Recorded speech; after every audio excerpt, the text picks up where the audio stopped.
এখনো গুলো আসতেছে।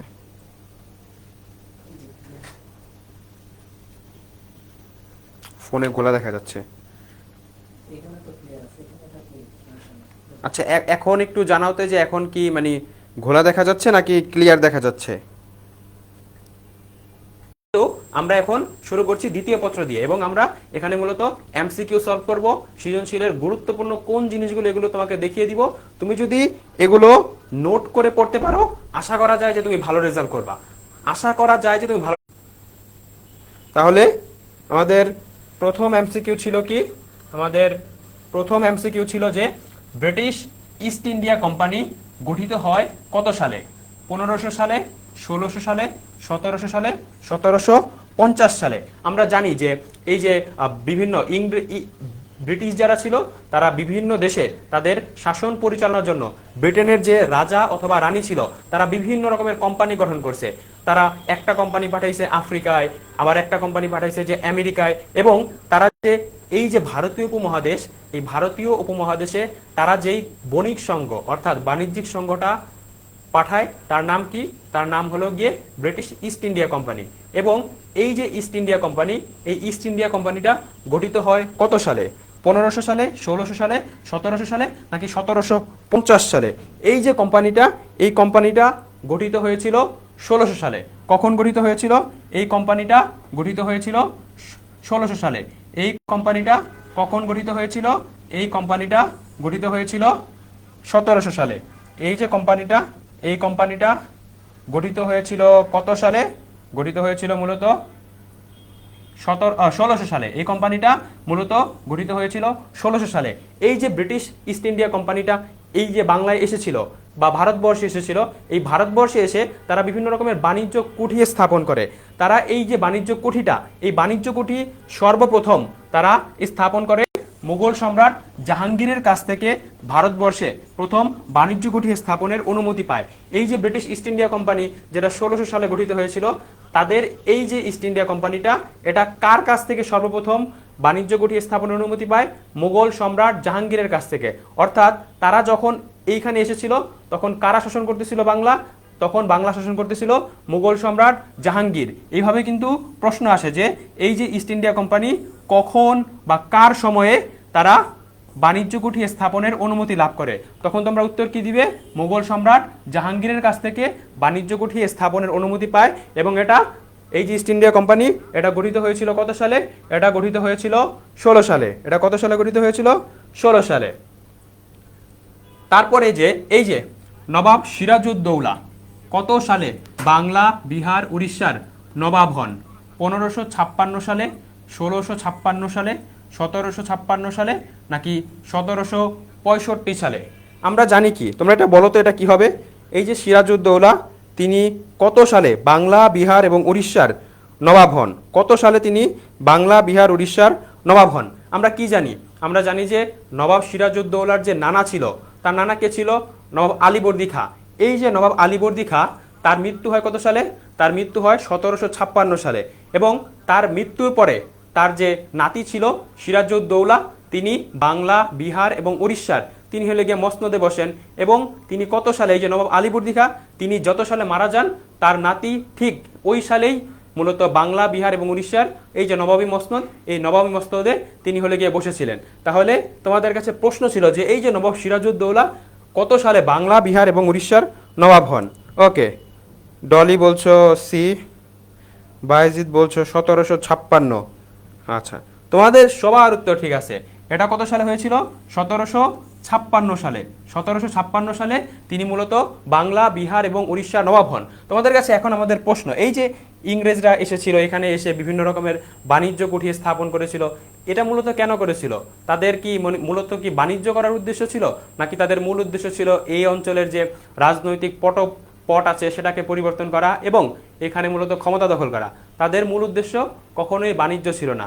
তাদের মূল উদ্দেশ্য ছিল এখানকার যে রাজনৈতিক ক্ষমতা এটাকে দখল করা এবং তাদের যে স্বার্থ আছে এই স্বার্থটা হাসিল করা।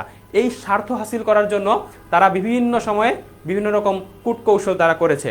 এই কূটকৌশলের প্রথম কূটকৌশল ছিল কি? তারা একটা দুর্গ নির্মাণ করে। কি করে? একটা দুর্গ নির্মাণ করে, যেটার নাম হলো ফোর্ট উইলিয়াম দুর্গ। যেটার নাম কি? ফোর্ট উইলিয়াম দুর্গ। এই যে ফোর্ট উইলিয়াম দুর্গ, তারা কত সালে এই ফোর্ট উইলিয়াম দুর্গ নির্মাণ করে এটা বলতে হবে তোমাদেরকে। এই যে ফোর্ট উইলিয়াম দুর্গ, তারা এই ফোর্ট উইলিয়াম দুর্গটা কত সালে নির্মাণ করে? তারা এই ফোর্ট উইলিয়াম দুর্গটা কত সালে নির্মাণ করে?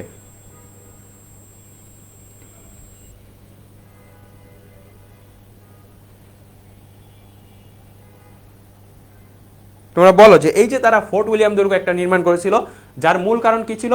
সেখান থেকে যুদ্ধ পরিচালনা করা এবং বাংলা, বিহার, উড়িষ্যা সহ পুরো ভারতবর্ষের ক্ষমতা দখল করা তাদের মূল লক্ষ্য ছিল। এই কূটকৌশল হিসেবে প্রথম যারা তারা যেটা করে, একটা দুর্গ নির্মাণ করে, যাতে তারা এই দুর্গ থেকে তাদের যে অস্ত্র বা অন্যান্য জিনিস তারা আমদানি বাইরে থেকে নিয়ে আসতো, এখানে তারা সংরক্ষণ করত এবং এই যে নবাব সিরাজউদ্দৌলা ছিল তার বিরুদ্ধে বিভিন্ন রকম কূটকৌশল তিনি হলে গিয়া করতেন, তারা হলে গিয়ে করতেন। তো এই যে ফোর্ট উইলিয়াম দুর্গ, এটা তিনি নির্মাণ করেছেন। আচ্ছা, তারা এই ফোর্ট উইলিয়াম দুর্গটা নির্মাণ করেছেন 1698 সালে। কত সালে তারা এটা নির্মাণ করেছেন? 1698 সালে। এরকম কিন্তু প্রশ্ন আসে যে ফোর্ট উইলিয়াম দুর্গ ইংরেজরা কত সালে নির্মাণ করেছেন, এবং এইভাবে যদি একটু ডিপলি প্রশ্ন করে এভাবে আসতে পারে যে তারা যে ফোর্ট উইলিয়াম দুর্গটা নির্মাণ করেছিলেন, এই ফোর্ট উইলিয়াম দুর্গ নির্মাণ করার মূল কারণ কি ছিল? মূল কারণ কি ছিল? যে তাদের যে যুদ্ধ কৌশল এবং তাদের যে কূটচারিতা, এটা ওই ফোর্ট উইলিয়াম দুর্গ থেকে তারা মূলত পরিচালিত করবেন। এটা মূলত কারণ ছিল তাদের। আচ্ছা, তারপরের প্রশ্নে যদি আমরা যাই যে পলাশীর যুদ্ধ শুরু হয় কত তারিখে? 1557 সালের 23শে জুন, 1657 সালের 23শে জুন, 1757 সালের 23শে জুন, 1765 সালের 23শে জুন। এই যে দীর্ঘ প্রায় 1600 সালে তারা হলো গিয়া ইস্ট ইন্ডিয়া কোম্পানি গঠন করছে। তারপর তো তারা এখানে মূলত প্রথম দিকে বাণিজ্য করত, তারপর কুঠি দখল শুরু করে, তারপর বিভিন্ন রকম কূটকৌশল করে। তার পরিপ্রেক্ষিতে এই যে নবাবের বিরুদ্ধে এবং নবাব সিরাজউদ্দৌলার বিরুদ্ধে এবং ইংরেজ বাহিনীর বিরুদ্ধে একটা যুদ্ধ সংঘটিত হয়। আমরা ছোটবেলা থেকে এটা জানি যে এই যুদ্ধটার নাম কি? পলাশীর যুদ্ধ। এই পলাশীর যুদ্ধটা হয়েছিল কোথায়? যে ভাগীরথী নদী আছে, কলকাতার যে ভাগীরথী নদী আছে, এই ভাগীরথী নদীর পশ্চিম তীরে। কোথায় অনুষ্ঠিত হয়েছিল? ভাগীরথী নদীর পশ্চিম তীরে। কোথায় এই যে পলাশীর যে যুদ্ধ হয়েছিল, এটা কোথায় হয়েছিল? ভাগীরথী নদীর পশ্চিম তীরে। ভাগীরথী নদীর পশ্চিম তীরে। এখন প্রশ্ন ছিল যে এই যে পলাশীর যুদ্ধটা, এই পলাশীর যুদ্ধটা কখন অনুষ্ঠিত হয়েছিল? এই পলাশীর যুদ্ধটা কখন অনুষ্ঠিত হয়েছিল? এই পলাশীর যুদ্ধটা অনুষ্ঠিত হয়েছিল 1757 সালের 23শে জুন। কখন অনুষ্ঠিত হয়েছিল? 1757 সালের 23শে জুন। এভাবে প্রশ্ন আসতে পারে যে এই যে পলাশীর যুদ্ধটা এটা কোথায় হয়েছিল? এটা হয়েছিল ভাগীরথী নদীর পশ্চিম তীরে পলাশীর প্রান্তরে অনুষ্ঠিত হয়েছিল। এবং এই যে পলাশীর যুদ্ধ, এই পলাশীর যুদ্ধের মধ্য দিয়েই কিন্তু যে ইস্ট ইন্ডিয়া কোম্পানি তাদের শাসনের গোড়াপত্তন হয়। এর আগে তারা মূলত কি করত? এর আগে তারা মূলত ব্যবসা বাণিজ্য করত এবং নবাব যে আদেশ দিত সে আদেশগুলো মেনে চলতো। কিন্তু এই যে পলাশীর যুদ্ধ, এই পলাশীর যুদ্ধের মাধ্যমে তারা একদম বাংলার ক্ষমতায় বসে যায় এবং তাদের যে শাসন ছিল, এই শাসনের গোড়াপত্তন বা শাসনের শুরুটা হয় কোন যুদ্ধের মাধ্যমে? পলাশীর যুদ্ধের মাধ্যমে। এইভাবে প্রশ্ন আসতে পারে যে কোন যুদ্ধের মাধ্যমে যে ইংরেজ যে ইস্ট ইন্ডিয়া কোম্পানি ছিল, এই ইংরেজ ইস্ট ইন্ডিয়া কোম্পানির শাসনের গোড়াপত্তন হয়। আচ্ছা, রাবেয়া বলছো যে বেসিক পড়ানো হবে কিনা। এখানে মূলত এই যে জিনিসগুলো দেখাচ্ছি এইগুলো হলো গিয়ে বেসিক। এইগুলো যখন দেখবা অটোমেটিক মানে বেসিকটা এখান থেকে হয়ে যাবে, বুঝতে পারছো? আচ্ছা, তোমরা সবাই সঠিক উত্তর দিয়েছো। পুষ্পা, সুরভি, জেরিন সবাই সঠিক উত্তর দিয়েছো। 4 নং প্রশ্নে যদি আমরা যাই যে ব্রিটিশ ইস্ট ইন্ডিয়া কোম্পানি কত সালে বাংলা, বিহার, উড়িষ্যার দেওয়ানি সনদ লাভ করে? 1565 সালে, 1665 সালে, 1757 সালে নাকি 1765 সালে? কত সালে তারা বাংলা, বিহার এবং উড়িষ্যার দেওয়ানি সনদ লাভ করে? দেওয়ানি সনদটা কি? দেওয়ানি সনদ মূলত কি?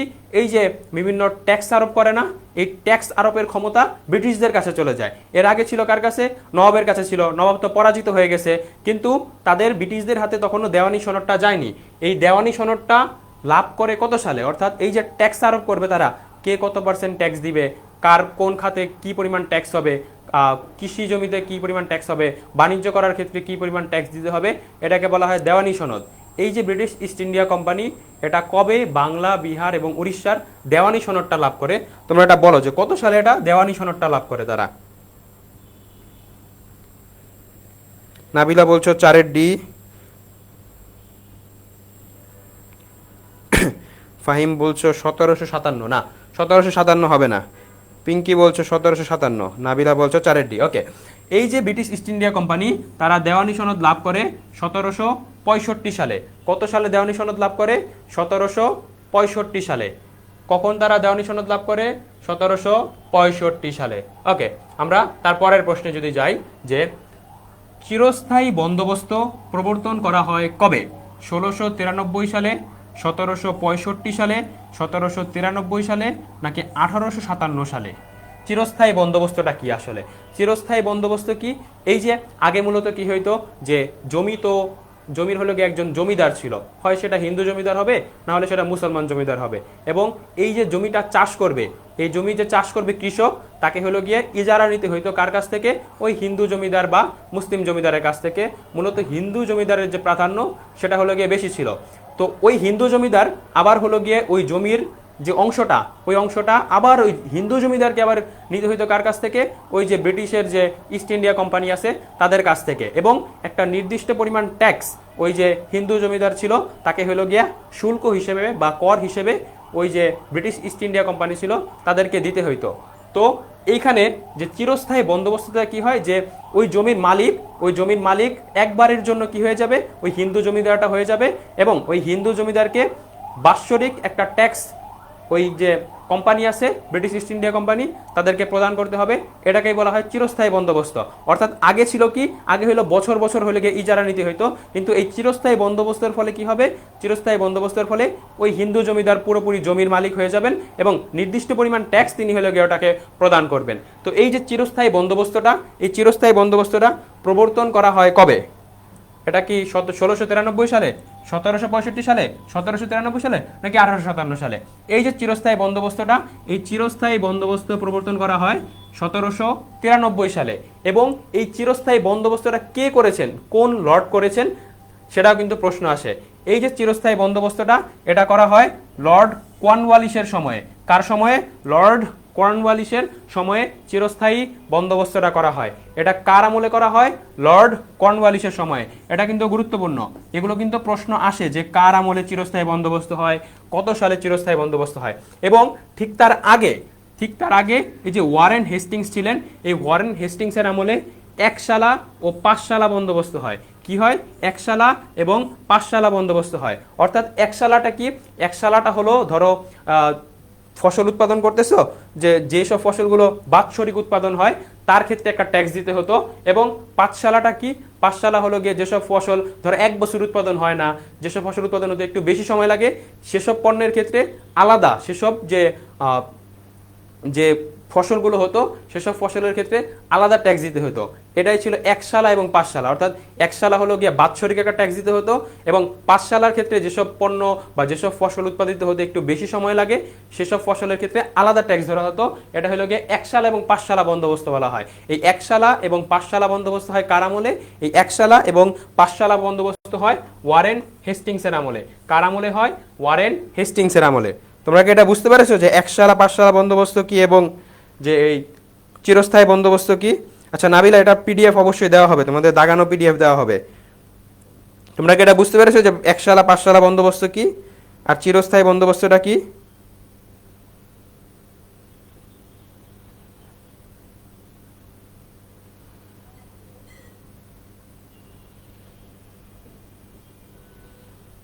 এটা কি বুঝতে পেরেছো কিনা? আচ্ছা, সালেহা বলছো আবার 1 সালাটা আবার। তো 1 সালাটা কি? মূলত ধরো একটা ফসল উৎপাদন হতে 1 বছর সময় লাগে, তো ওই 1 বছরের ফসলের জন্য একটা ট্যাক্স ধার্য করতো যে এই পরিমাণ ট্যাক্স বা এই পরিমাণ শুল্ক আপনি যেহেতু এই ফসলটা উৎপাদন করছেন এই জন্য আমাকে দিতে হবে। আর 5 সালা কি? ধরো অনেক ফসল আছে যেটা উৎপাদন হতে বেশি সময় লাগে, 1 বছরের বেশি সময় লাগে, তো ওই 5 সালার ক্ষেত্রে কি হতো যে ধরো এই 5 সালার ক্ষেত্রে কি হতো যে যেসব পণ্য উৎপাদিত হতে 1 বছরের বেশি সময় লাগছে ওই পণ্যের ক্ষেত্রে বা ওই ফসলের ক্ষেত্রে আলাদা রকমের একটা ট্যাক্স দিতে হইতো। এটা ছিল 1 সালা এবং 5 সালার ভিতরে পার্থক্য। সালেহাকে বুঝতে পারছো কিনা এটা বলো?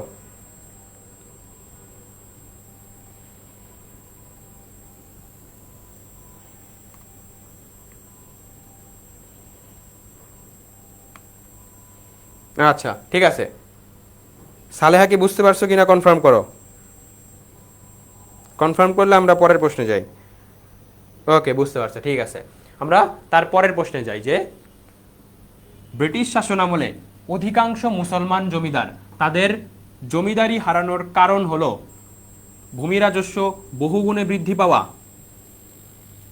ওয়াকফ সম্পত্তি ব্রিটিশদের দখলে নেওয়া, নাকি বিপুল পরিমাণ নগদ অর্থ ব্যয় করা। এটার সঠিক কি হবে? 1-2, 2-3, 1-3 নাকি 1-2-3? এই যে ব্রিটিশ শাসন আমলে যে মুসলমান জমিদারি তারা হইলো গিয়ে হারাইতে থাকে, এই হারানোটার কারণটা কি? আমরা জানি যে ব্রিটিশ যে শাসন আমল আছে এটাকে মুসলমানরা মানে ভালোভাবে নেয় নাই। কারণ কি? তাদের মানে টেন্ডেন্সি ছিল এরকম যে আমরা ইংরেজি শিক্ষায় কেন শিক্ষিত হব, আমরা মাতৃভাষা শিক্ষায় শিক্ষিত হব।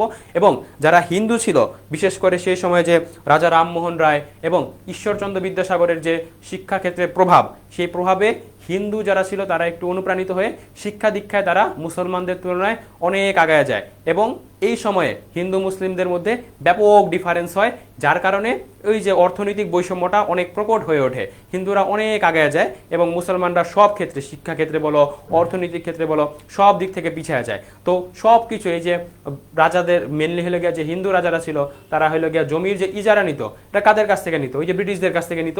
তো ওই জমি জমা সব কিছু হলো গিয়া হিন্দু জমিদারদের কেন্দ্রিক হয়ে যায়। তো এই যে ব্রিটিশ শাসন আমলে যে মুসলমান জমিদাররা তাদের যে জমিদারি হারায়, এটার কারণ কি ছিল?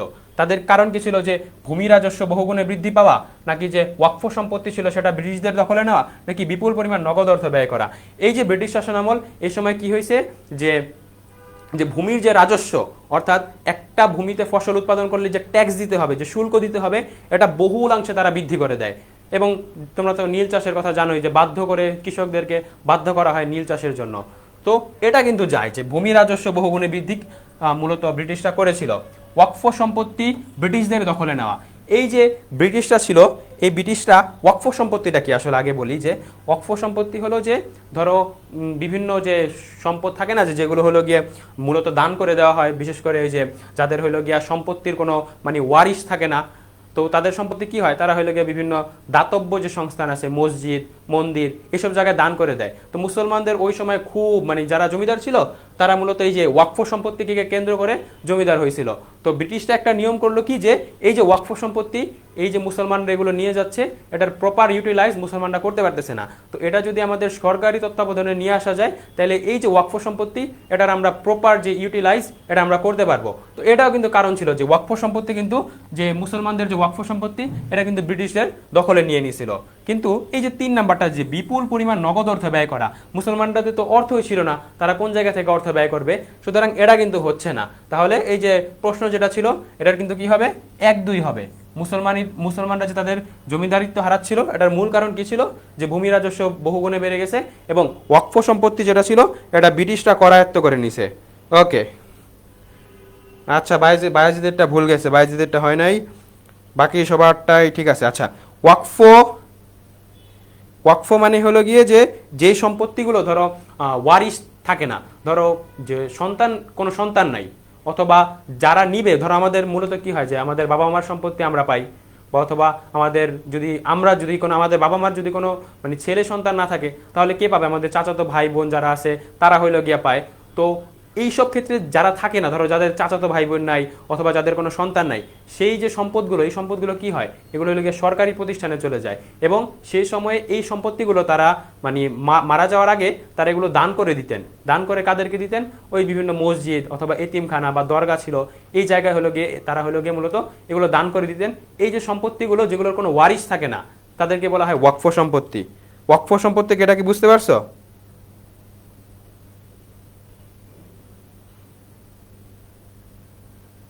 মারিয়া প্রশ্ন করেছিল যে ওয়াকফ মানে কি, ওয়াকফ মানে কি বুঝতে পেরেছো?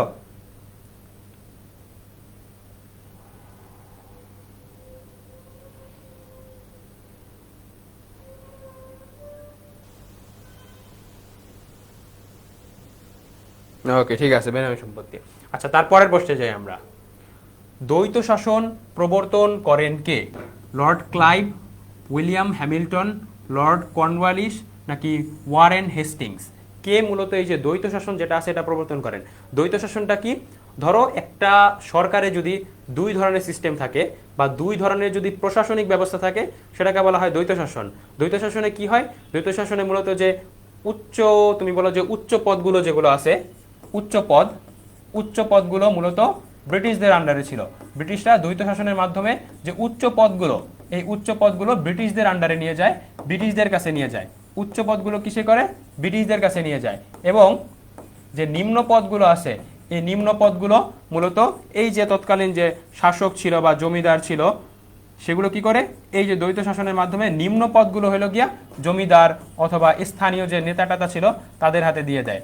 জমিদার শ্রেণী, মূলত জমিদার শ্রেণী, এই জমিদার শ্রেণীকে নিচু যে পদগুলো আছে এগুলো দিয়ে দেয়। এই যে দ্বৈত শাসন ব্যবস্থা, যে প্রশাসনে দুইটা কর্তৃপক্ষের উপস্থিতি, একটা কি, একটা হলো গিয়া উচ্চ পদ যেগুলো মূলত ব্রিটিশরা নিয়ম শৃঙ্খলা হলো গিয়া পালন করতো। ধরো বলতে পারো যে এই যে শুল্ক আছে না, শুল্ক টাইপের যে জিনিসগুলো অর্থাৎ কর ধার্য করবে, এগুলো মূলত ব্রিটিশরা নিয়ে যায়, যে কর টর যা আছে আমরা হলো গিয়ে এগুলো ধার্য করব। এবং যে নিম্ন কাজগুলো ধরো হলো গিয়ে প্রশাসনিক ব্যবস্থা, বিচার টিচার করা, এগুলো কারা করতো? ওই যে স্থানীয় জমিদার টমিদার যারা ছিল এরা হলো গিয়ে বিচার টিচারটা করতো। তাহলে যে দ্বৈত শাসন, দ্বৈত শাসনটা কি, যে শুল্ক টাইপের জিনিসগুলো অর্থাৎ অর্থ রিলেটেড যে জিনিসগুলো এগুলো হলো গিয়ে ব্রিটিশদের আন্ডারে থাকবে। এবং যে নিম্ন কাজগুলো অর্থাৎ বিচার করা, বিভিন্ন হলো গিয়ে আইন শৃঙ্খলা রক্ষা করা, এই কাজগুলো মূলত ওই যে ব্রিটিশ মূলত যারা হিন্দু রাজা ছিল তারা হলো গিয়ে পালন করবে। এটাকে বলা হয় দ্বৈত শাসন। এই দ্বৈত শাসনটা সর্বপ্রথম কে প্রবর্তন করেন, এটা আমাদের প্রশ্ন ছিল। তোমরা বলো যে এই দ্বৈত শাসনটা কে প্রবর্তন করেন সর্বপ্রথম? এই যে দ্বৈত শাসনটা, এটা সর্বপ্রথম প্রবর্তন করেন কে? Lord Clive. এই দ্বৈত শাসনটা সর্বপ্রথম প্রবর্তন করেন কে? Lord Clive. 1765 সালে তারা মূলত দেওয়ানি সনদ লাভ করে। এবং এই দেওয়ানি সনদ লাভ করার পরেই কিন্তু এই যে তারা মূলত এই দ্বৈত শাসন যেটা আছে এটাকে কিন্তু প্রবর্তন করে। 65 সালে দেওয়ানি সনদ লাভ করার পরেই কি মূলত কিন্তু কি করে এটা, এই যে প্রশাসনে দুইটা কর্তৃপক্ষ অর্থাৎ দ্বৈত শাসন, এটা কে প্রণয়ন করে? Robert Clive. কে প্রণয়ন করে? Robert Clive. আচ্ছা, আমরা যদি তারপরে যাই, যে মহাবিদ্রোহ বা সিপাহী বিদ্রোহ হয় কত সালে? 1757 সালে, 1760 সালে, 1830 সালে, 1857 সালে। এই যে মূলত কি করতেছিল, যে ব্রিটিশরা একদম লুটপাট করে সবকিছু হলে গিয়ে শাসন করতেছিল। এর পরিপ্রেক্ষিতে এছাড়াও তাদের একটা পলিসি ছিল। সেই পলিসিটা কি, যে ডিভাইড অ্যান্ড রুল পলিসি। তারা কি করতো, ওই যে হিন্দু মুসলিমদেরকে আলাদা করে দিত এবং মাঝখান থেকে তারা হলো গিয়ে সুবিধা ভোগ করতো। তো এই সিপাহী বিদ্রোহটার যদি প্রেক্ষাপটটা বলি, তো মূলত কি হয়েছে, ওই যে একটা হলো গিয়া ব্যাটালিয়ন ছিল, ওই ব্যাটালিয়নে কি করছে তারা হলো গিয়া, যে মূলত যে বুলেট হয় না, ওই বুলেটের যেটা হলো গিয়া স্পিড বৃদ্ধি করে, ওইখানে হলো গিয়া মূলত হিন্দু যারা সৈনিক ছিল তাদের এখানে মূলত কি করে, যে গরুর মাংসের একটা আঁচ দিয়ে দেয়। এবং যারা মূলত মুসলিম ছিল তাদের ওইখানে হলো গিয়া শুকরের মাংসের ইয়াটা দিয়ে দেয়। তো যখন এগুলো হলো গিয়া হিন্দু এবং হলো গিয়া যে মুসলিম যারা সৈনিক ছিল তাদের কানে যায়, এটা তো স্বাভাবিক যে ধর্মের কারণে তো এই অঞ্চলের মানুষ একটু ধর্মীয় দিক থেকে খুবই আবেগী। তো তারা হলো গিয়া বিদ্রোহ করে বসে, যেটা হয়েছে কত সালে, যেটা মূলত হয়েছিল 1857 সালে। কত সালে হয়েছিল এটা? মূলত 1857 সালে। এবং এই সিপাহী বিদ্রোহের সাথে কিন্তু আমাদের যে সদরঘাটের একটা মানে পার্ক আছে না, যে বাহাদুর শাহ পার্ক, যেটাকে হইলো আগে বলা হতো আন্টা ঘর, এটা কিন্তু সিপাহী বিদ্রোহের সাথে কানেক্টেড। এবং এই সিপাহী বিদ্রোহের পরে, সিপাহী বিদ্রোহ যখন তারা দমন করলো ব্রিটিশরা, তারপরে যেসব সৈনিকরা মূলত বিদ্রোহ করেছিল ব্রিটিশদের বিরুদ্ধে, তাদেরকে কি করা হয়, এই যে বাহাদুর শাহ পার্ক, এখানে কিন্তু ফাঁসিতে ঝোলানো হয়। বর্তমানে এটার নাম কি? বাহাদুর শাহ পার্ক। এর আগের নাম কি ছিল? এর আগের নাম ছিল মূলত ভিক্টোরিয়া পার্ক। এটার আগের নাম কি ছিল? Victoria park. তাহলে সিপাহী বিদ্রোহ হয় 1857 সালে। এবং তোমরা মূলত জানো কিনা জানি না, যে এই যে ব্রিটিশদের যে শাসন, এটা কিন্তু এই ভারতীয় উপমহাদেশে দুই ভাগে বিভক্ত ছিল। প্রথম 1757 থেকে 1857 সাল পর্যন্ত মূলত শাসন করে কারা? মূলত শাসন করে হইল গিয়া এই যে ব্রিটিশ যে কোম্পানিটা ছিল, ইস্ট ইন্ডিয়া কোম্পানি, এই কোম্পানিটা। এবং এই সিপাহী বিদ্রোহের পরে মূল শাসন ক্ষমতাটা কিন্তু চলে যায় ইংল্যান্ডের যে রাজা রানী আছে তাদের কাছে। এবং তারা হলো গিয়ে এখানে মূলত নিযুক্ত করতো লর্ড বা হলো গিয়ে ভাইসরয় বা গভর্নর জেনারেল নিযুক্ত করতো এখানে। এবং তারা হলো গিয়ে তাদের পক্ষ থেকে ডিরেক্টলি শাসন করতো। এবং এই যে 1857 সালের যে বিদ্রোহ হয়েছে, এরপরে একটা আইন পাস হয়। এই 1858 সালের ভারত শাসন আইন দ্বারা ইস্ট ইন্ডিয়া কোম্পানির পরিবর্তে ভারতবর্ষে সরাসরি ব্রিটিশ শাসন প্রতিষ্ঠিত হয়। তো কোন আইনের মাধ্যমে তাহলে ইস্ট ইন্ডিয়া কোম্পানির পরিবর্তে ভারতবর্ষে সরাসরি ব্রিটিশ শাসন প্রতিষ্ঠিত হয়? 1858 সালে ভারত শাসন আইনের মাধ্যমে। তোমাদের কিন্তু এইভাবে প্রশ্ন আসতে পারে যে কোন আইনের মাধ্যমে যে ভারতবর্ষ এটাতে ব্রিটিশ শাসন সরাসরি প্রতিষ্ঠিত হয়, তখন কি হবে? 1858 সালের ভারত শাসন আইনের মাধ্যমে। আমরা যদি তারপরের প্রশ্নে যাই, যে সর্বভারতীয় জাতীয় কংগ্রেস প্রতিষ্ঠিত হয় কত সালে? 1757 সালে, 1773 সালে, 1857 সালে নাকি 1885 সালে? সর্বভারতীয় জাতীয় কংগ্রেস প্রতিষ্ঠিত হয় কত সালে? এটা তোমরা একটু প্রশ্ন উত্তর দাও দেখি, এটা কত সালে প্রতিষ্ঠিত হয়? আচ্ছা, এই যে ভারতীয় জাতীয় কংগ্রেস, এই কংগ্রেস প্রতিষ্ঠার আগে মূলত একটা অ্যাক্ট পাস হয়েছে, যেটার নাম কি? Vernacular press act. এর মাধ্যমে কি হইতো? এর মাধ্যমে হলো গিয়া যে এই যে মূলত যে সংবাদপত্রগুলো ছিল এদেরকে কণ্ঠরোধ করা হইতো, এবং তারা যাতে ব্রিটিশ শাসনের বিরুদ্ধে কিছু বলতে না পারে এবং ব্রিটিশ শাসনে যাতে অনুগত থাকে, এজন্য কি করছিল লর্ড লিটন কি করেছিল? একটা অ্যাক্ট নিয়ে আসছিল, একটা আইন নিয়ে আসছিল, যেটার নাম কি? Vernacular press act. এর মাধ্যমে ওই যে দেশীয় যে সংবাদপত্র ছিল এর কণ্ঠরোধ করা হইতো। তো সেই সময় তারা চাচ্ছিল কি, মানে এই যে ভারতীয় উপমহাদেশের হিন্দু মুসলিম কিছুটা ঐক্য ওই সময় তৈরি হয়, এবং তারা হিন্দু এবং মুসলিম যারা ছিল তারা বুঝতে পারছিল যে ব্রিটিশরা যা করতেছে এটা ডিভাইড অ্যান্ড রুল পলিসির মাধ্যমে আমাদেরকে আলাদা করে দিচ্ছে, এবং মাঝখান থেকে সুবিধাভোগী হচ্ছে কারা? মাঝখান থেকে সুবিধাভোগী হচ্ছে ওই ব্রিটিশরা। এই যে তাদের মধ্যে যখন একরকমের মানে একাত্মতা বা ঐক্য সৃষ্টি হয়, পরবর্তীতে কি হয়? পরবর্তীতে মূলত এই যে লর্ড যে লিটন ছিল তারই মূলত অনুমতিতে বা তারই হলো গিয়া, ধরো কি বলতে পারো যে তারই হলো গিয়া মানে সাহায্যে মূলত Alan Octavian Hume, Alan Octavian Hume নামে একজন আমলা ছিল। এই আমলা মূলত এই যে সর্বভারতীয় জাতীয় কংগ্রেসটা প্রতিষ্ঠা করে। অ্যালান অক্টাভিয়ান হিউম তিনি ছিলেন তিনি ছিলেন একজন ইংরেজ আমলা। এই অ্যালান অক্টাভিয়ান হিউমের মূলত নেতৃত্বে কি হয়? একটা দল প্রতিষ্ঠিত হয়, রাজনৈতিক দল। এই দলটা প্রতিষ্ঠার কারণ কি ছিল? এই দলটার প্রতিষ্ঠার মূল কারণ ছিল তারা কি করবে?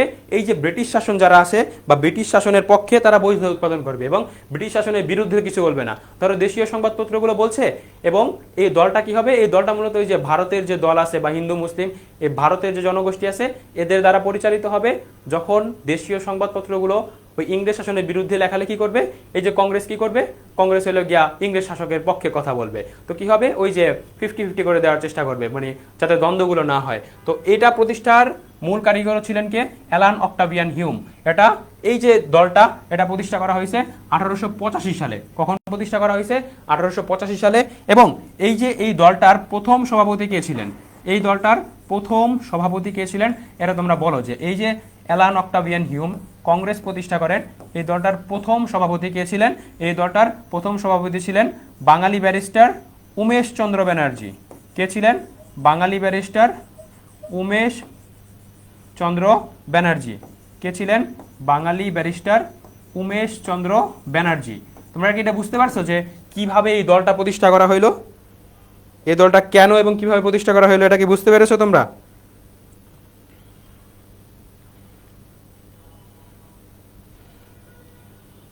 এই দলটা কেন এবং কিভাবে প্রতিষ্ঠা করা হলো বুঝতে পেরেছো এটা? ওকে, তাহলে এইভাবে কিন্তু প্রশ্ন আসতে পারে যে এই যে জাতীয় কংগ্রেস প্রতিষ্ঠা করা হয়েছে এটা মূলত কি? এটা মূলত সভাপতি কে ছিল প্রথম? এটা প্রথম সভাপতি ছিল বাঙালি ব্যারিস্টার উমেশ চন্দ্র ব্যানার্জি। অথবা এইভাবে প্রশ্ন আসতে পারে যে ভারতের সর্বাপেক্ষা প্রাচীন দল কোনটা? তখন কোনটা হবে? এই যে কংগ্রেস। কংগ্রেস কিন্তু এখনো হইল গিয়া ভারতে ধরো প্রধান বিরোধী দল বলতে পারো। এই যে নরেন্দ্র মোদীর যে বিজেপি আছে, বিজেপির প্রধান বিরোধী দল কিন্তু এখনো কংগ্রেস। বুঝতে পেরেছো? এভাবে প্রশ্ন আসতে পারে যে এই যে ভারতবর্ষের সবচেয়ে প্রাচীন দল কোনটা? সবচেয়ে প্রাচীন রাজনৈতিক দল হলো কংগ্রেস। আমরা তারপরের প্রশ্নে যাই। বঙ্গভঙ্গ ঘোষণা করা হয়েছিল কত তারিখে? 1905 সালের 1 সেপ্টেম্বর, 1906 সালের 1 সেপ্টেম্বর, 1909 সালের 1 অক্টোবর নাকি 1911 সালের 1 অক্টোবর? আচ্ছা, বঙ্গভঙ্গটা কি ছিল? মূলত এই যে ব্রিটিশরা এখানে শাসন করত তখন সব থেকে বড় প্রদেশ ছিল বাংলা প্রেসিডেন্সি। এই বাংলা প্রেসিডেন্সির আন্ডারে কারা ছিল?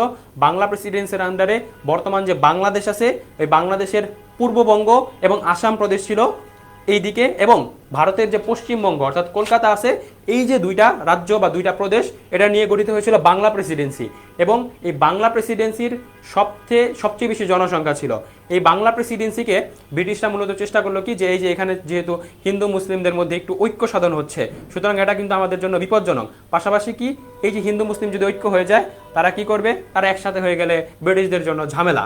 তো ব্রিটিশরা কূটকৌশল করলো কি, যে আমরা এই অঞ্চলগুলোকে একটু আলাদা করে দিই। তাহলে কি হবে, তাদের মধ্যে হইলে একটু বিভেদ সৃষ্টি হবে, তারা হইলে এক হইল না, আর তাদেরকে আমরা ওই ডিভাইড অ্যান্ড রুল পলিসি আবার খেলার মাধ্যমে তাদেরকে আলাদা করে দিলাম। এটা ছিল মূলত বঙ্গভঙ্গ। অর্থাৎ এই যে আমাদের যে বাংলাদেশ আছে, বাংলাদেশ যেটাকে পূর্ববঙ্গ বলা হতো, এটাকে এবং ভারতের যে পশ্চিমবঙ্গ ছিল অর্থাৎ কলকাতা, এটাকে আলাদা করে ফেলা, এটা ছিল মূলত বঙ্গভঙ্গ।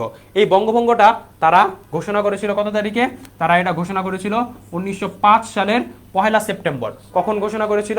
1905 সালের 1 সেপ্টেম্বর। ওকে, তারপর এই যে বঙ্গভঙ্গ নিয়ে আমাদের একটু বিস্তারিত পড়তে হবে। তোমরা যারা আর কি বলছিলা যে বেসিক থেকে পড়ানো হবে কিনা, তোমাদের এইখানে এমন কিছু টপিক দেখিয়ে দেওয়া হবে যেগুলো তোমাদের জন্য অলরেডি মানে যেগুলো পরীক্ষা আসবে, যেগুলো গুরুত্বপূর্ণ।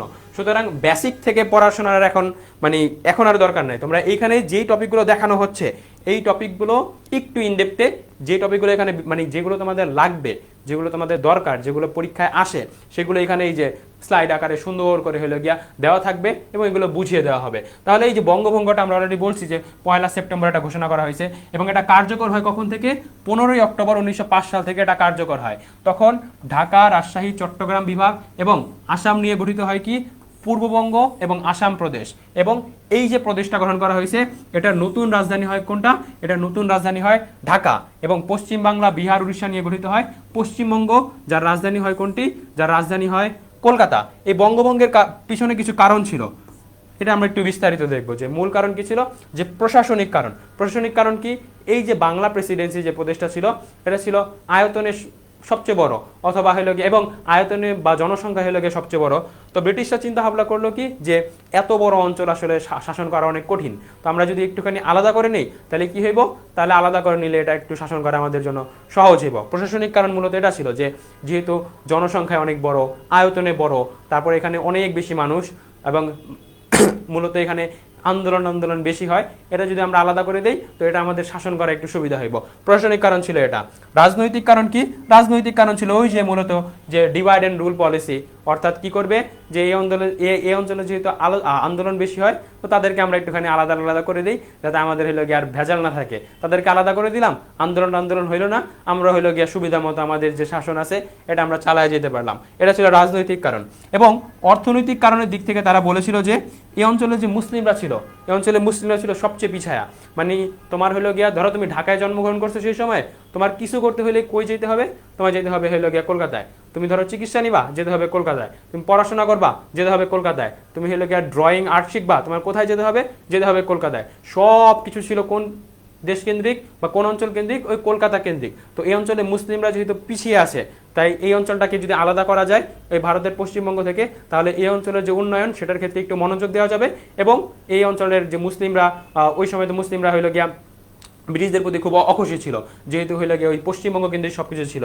মুসলিমরা চাচ্ছিল যে মানে এই অঞ্চলে যাতে কিছু একটা হয়, এই অঞ্চলে যদি কিছু ভালো ইনফ্রাস্ট্রাকচার ডেভেলপমেন্ট হয়, তাহলে এই অঞ্চলে মানুষ হইলে গিয়ে একটুখানি আশার আলো দেখবে। তো মুসলমানদের খুশি করার জন্য মূলত এই অর্থনৈতিক কারণে বঙ্গভঙ্গ করা হয়েছিল। যদিও কিন্তু এই যে বঙ্গভঙ্গ, তারা কিন্তু এটা মূলত বেশি দিন রাখতে পারে নাই। ভারতের যে কংগ্রেস এবং অন্যান্য যে দল ছিল, তারা হলো গিয়ে আন্দোলন করে এবং 1911 সালের, কখন? 1911 সালের 12ই ডিসেম্বর। 1911 সালের 12ই ডিসেম্বর এই যে বঙ্গভঙ্গ, এই বঙ্গভঙ্গ রদ করা হয়, বঙ্গভঙ্গ বাতিল ঘোষণা করা হয় বিভিন্ন আন্দোলনের প্রেক্ষিতে। কবে? 1911 সালের 12ই ডিসেম্বর। এই তারিখটাও দেখবে। এবং আমাদের যে মূলত যে জাতীয় সঙ্গীত রবীন্দ্রনাথের, যে আমার সোনার বাংলা আমি তোমায় ভালোবাসি, এটা মূলত এই বঙ্গভঙ্গের প্রতি শ্রদ্ধা রেখে কিন্তু এটা হলো গিয়া তিনি সেই সময়ে রচনা করেছিলেন। এবং তিনি চাচ্ছিলেন যে যাতে এটা আলাদা না হয়। কিন্তু মুসলমানরা কি চাচ্ছিল? মুসলমানরা চাচ্ছিল যদি আলাদা হয়ে যায়, তাহলে যেহেতু ঢাকাকে রাজধানী করা হয়েছে, তো ঢাকাকে রাজধানী, যেহেতু যেটা রাজধানী থাকে, সে অঞ্চলে একটু উন্নয়ন হয়। এই জন্য মূলত কি করছিল? মুসলমানরা এই আন্দোলনকে স্বাগত জানাইছিল। বুঝতে পেরেছো বঙ্গভঙ্গের প্রেক্ষাপটটা কি ছিল? বঙ্গভঙ্গের প্রেক্ষাপটটা কি ছিল বুঝতে পেরেছো তোমরা?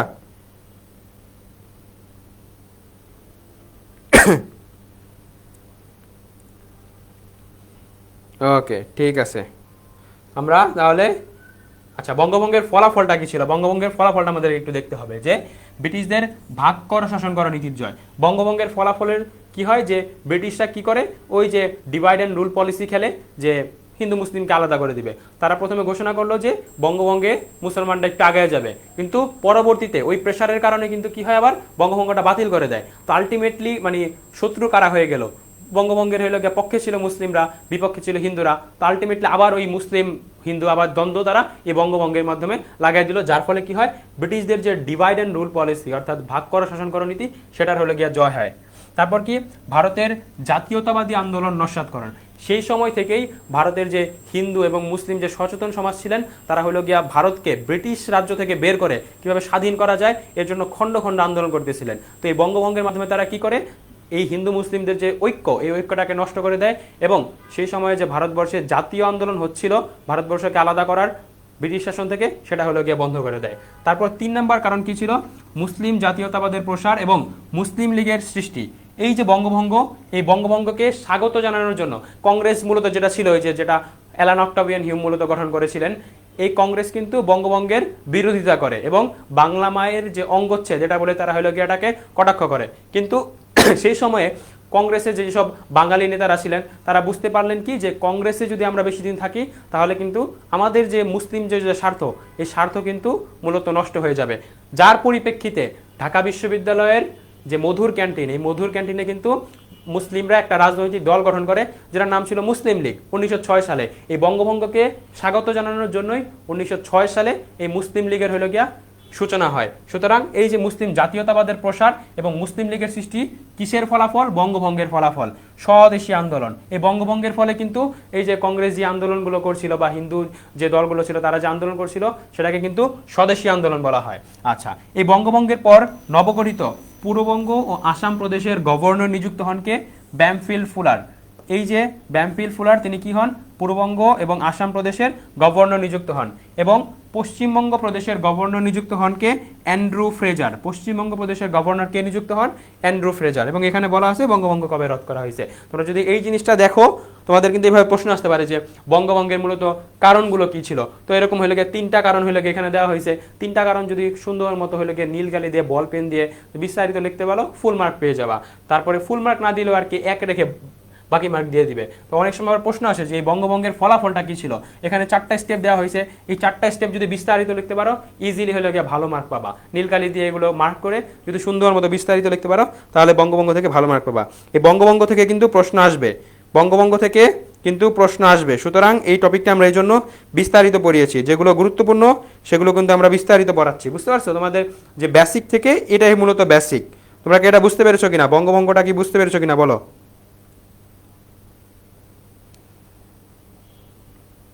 ওকে, সবাই বলছো যে বুঝতে পেরেছো। ঠিক আছে, আমরা তাহলে তারপরের প্রশ্নে যাই। ব্রিটিশদের ভাগ করো শাসন করো নীতির উদ্দেশ্য কি ছিল? ব্রিটিশ শাসন দীর্ঘস্থায়ী করা, মুসলমানদের স্বার্থ সংরক্ষণ করা, হিন্দু মুসলমানদের মধ্যে সম্প্রীতি প্রতিষ্ঠা, নাকি অর্থনীতির ভিত্তি সুদৃঢ় করা? ব্রিটিশদের মূলত ভাগ করো শাসন করো নীতির মূল কারণ ছিল কি, যে ব্রিটিশদের যে শাসন, এই শাসনটাকে তাদেরকে যত দীর্ঘায়িত করতে পারে এবং যত সম্পদ তারা লুটপাট করে এদেশ থেকে নিয়ে যেতে পারে, মূল কারণই এটা ছিল। তাহলে ব্রিটিশদের যে ভাগ করা শাসন করা নীতি, এটার উদ্দেশ্য কি ছিল? এটার উদ্দেশ্য ছিল ব্রিটিশ শাসনকে দীর্ঘায়িত করা। ওকে, ঠিক আছে। মাহিদ বলছো 11-এর এ, জেরিন বলছো 11-এর এ। আচ্ছা, রিটেনের বিষয়টা কি? রিটেনের বিষয়টা তোমাদের মানে এই প্রথম 2টা লেকচার তো খুব বড়, মানে ব্রিটিশ শাসন আবার পাকিস্তান শাসন, তো এখানে কিছু মানে বেসিক খুব জিনিস আলোচনা করতে হয়, যার কারণে এটার ভিতরে আমরা সৃজনশীল আনি নাই। কিন্তু নেক্সট যে চ্যাপ্টার, ওটা থেকে আমরা হলো গিয়ে সৃজনশীল দেখবো, যে এই চ্যাপ্টার থেকে এই টাইপের সৃজনশীলগুলো আসতে পারে। এই চ্যাপ্টারের এই টপিকগুলো গুরুত্বপূর্ণ, যদিও এখানে বলা মানে শেষে বলা হয়েছে যে এই টপিকগুলো গুরুত্বপূর্ণ, কিন্তু আমাদের HW দেওয়া হবে। HW দেওয়ার পরে ওগুলো আমি দেখে দিব যে এটা এটা এভাবে এভাবে হয়েছে, এই জিনিসটা আমাদের হয়েছে।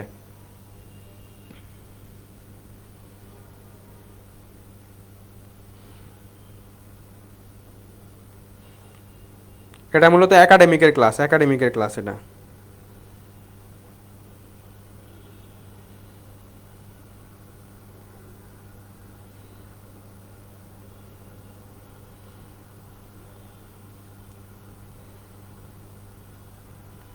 আচ্ছা, তারপরের প্রশ্নে যাই আমরা। সর্বভারতীয় মুসলিম লীগ গঠিত হয় কবে? সর্বভারতীয় মুসলিম লীগ গঠিত হয় কবে? 1900 সালে, 1902 সালে, 1904 সালে, 1906 সালে। সর্বভারতীয় মুসলিম লীগ গঠিত হয় কবে?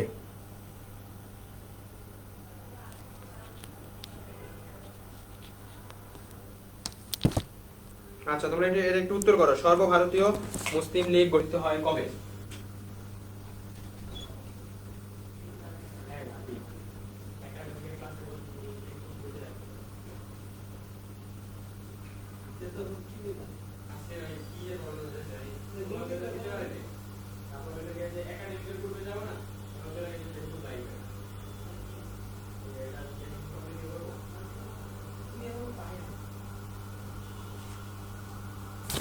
সর্বভারতীয় মুসলিম লীগ গঠিত হয় কবে? 1900 সালে, 1902 সালে, 1904 সালে, নাকি 1906 সালে? আচ্ছা, এই যে বঙ্গভঙ্গ, এই বঙ্গভঙ্গকে সমর্থন জানানোর জন্যই কি হয়, এই যে মুসলিম লীগ গঠিত হয়। এবং এই মুসলিম লীগটা কোথায় গঠন করা হয়? ঢাকা বিশ্ববিদ্যালয়ের যে মধুর ক্যান্টিন, এই মধুর ক্যান্টিনে কিন্তু এই সর্বভারতীয় মুসলিম লীগ গঠিত হয়। এবং এটা গঠিত হয় কবে? 1906 সালে। এবং এই যে মুসলিম লীগ, এই মুসলিম লীগ গঠনে মূলত সভাপতিত্ব করেছিলেন কে? এরকম টাইপের প্রশ্ন আসে যে মুসলিম লীগের যে গঠন, এই গঠনে সভাপতিত্ব করেছিলেন কে? এই মুসলিম লীগের গঠনে সভাপতিত্ব করেছিলেন কে? সভাপতিত্ব করেছিলেন মূলত নবাব যে ভিকারুল মুলক আছেন, এই নবাব ভিকারুল মুলকের সভাপতিত্বে নবাব স্যার সলিমুল্লাহ, নবাব স্যার সলিমুল্লাহর প্রস্তাবে এই যে সর্বভারতীয় মুসলিম লীগ, এই মুসলিম লীগ কিন্তু গঠিত হয়। সর্বভারতীয় মুসলিম লীগ কিন্তু গঠিত হয়। আচ্ছা, এটা অলরেডি আমাদের প্রেক্ষাপট বর্ণনা করা হয়েছে। তারপরে আমরা যাই যে মরলি মিন্টো আইন কত সালে পাশ হয়? 1784 সালে, 1909 সালে, 1919 সালে, নাকি 1935 সালে? কত সালে মরলি মিন্টো আইন পাশ হয়? এটা তোমরা বলো যে মরলি মিন্টো আইন কত সালে পাশ হয়? মরলি মিন্টো আইন কত সালে পাশ হয়? এই যে মরলি মিন্টো আইন, ব্রিটিশরা কি করেছিল? মূলত শাসন ব্যবস্থা চালানোর জন্য তারা বিভিন্ন সময়ে বিভিন্ন রকম আইন প্রণয়ন করেছে। কি করেছে? আইন প্রণয়ন করেছে। এই যে মরলি মিন্টো আইনটা, তাই মরলি মিন্টো আইন তারা প্রণয়ন করে কত সালে? 1909 সালে। মরলি মিন্টো আইনটা প্রণয়ন করে কত সালে? 1909 সালে।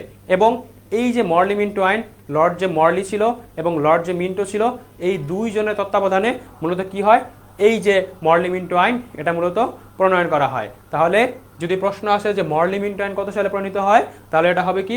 1909 সালে। এবং এই যে এই আইন, এই আইনের মাধ্যমে প্রথমত মূলত কি হয়, মুসলমানদের জন্য এই আইনে কি করা হয়? মুসলমানদের জন্য স্বতন্ত্র নির্বাচনের কথা বলা হয়। মুসলমানদের জন্য স্বতন্ত্র নির্বাচনের কথা বলা হয়। এই আইনে সর্বপ্রথম মুসলমানদের জন্য স্বতন্ত্র নির্বাচনের কথা বলা হয়।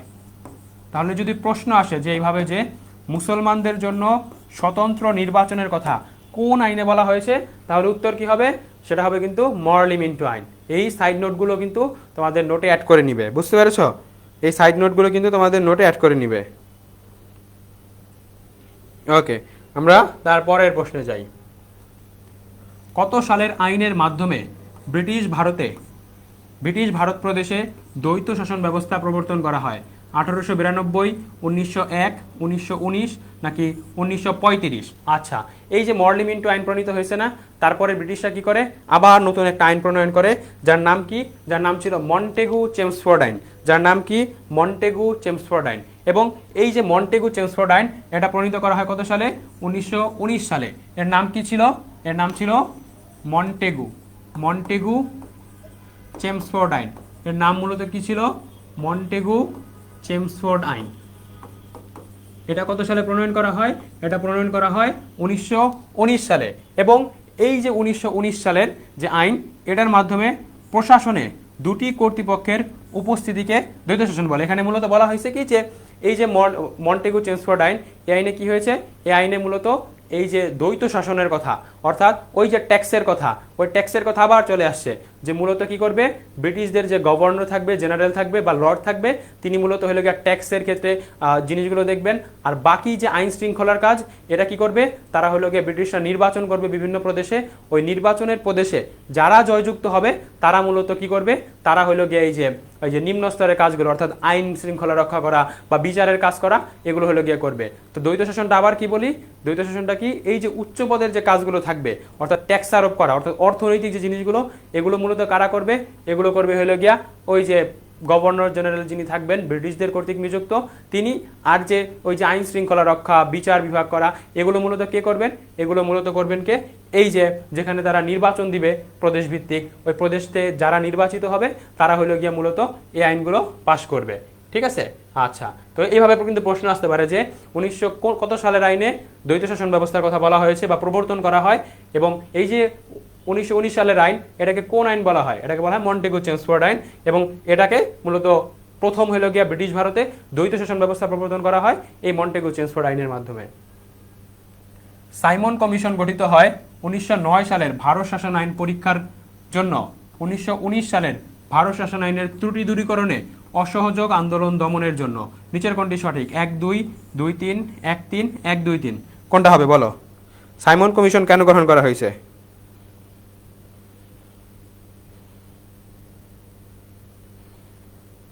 আচ্ছা, এই যে মূলত হইল গিয়া 1919 সালে মন্টেগু চেমসফোর্ড আইন প্রণীত হয়। এই আইনটাকে প্রণয়ন করার পরে ব্রিটিশরা বলেছিল কি 10 বছর পরে আমরা মূলত একটা কমিশন গঠন করব, যে কমিশনটা 1919 সালের যে আইন আছে এই আইনগুলোর যে ত্রুটি, এই ত্রুটিগুলো পরীক্ষা করে দেখবে। এই যে কমিশন, এই কমিশনের নামটা দেয় তারা মূলত সাইমন কমিশন। এবং সেই সময় কি হচ্ছিল, সেই সময় মূলত এই যে ব্রিটিশ ভারত, সেখানে কিন্তু অসহযোগ আন্দোলন চলছিল, অর্থাৎ ব্রিটিশদেরকে এখান থেকে তাড়া দেওয়া হবে, ব্রিটিশদের আর ক্ষমতায় থাকতে দেওয়া হবে না। এরা মূলত কি ছিল?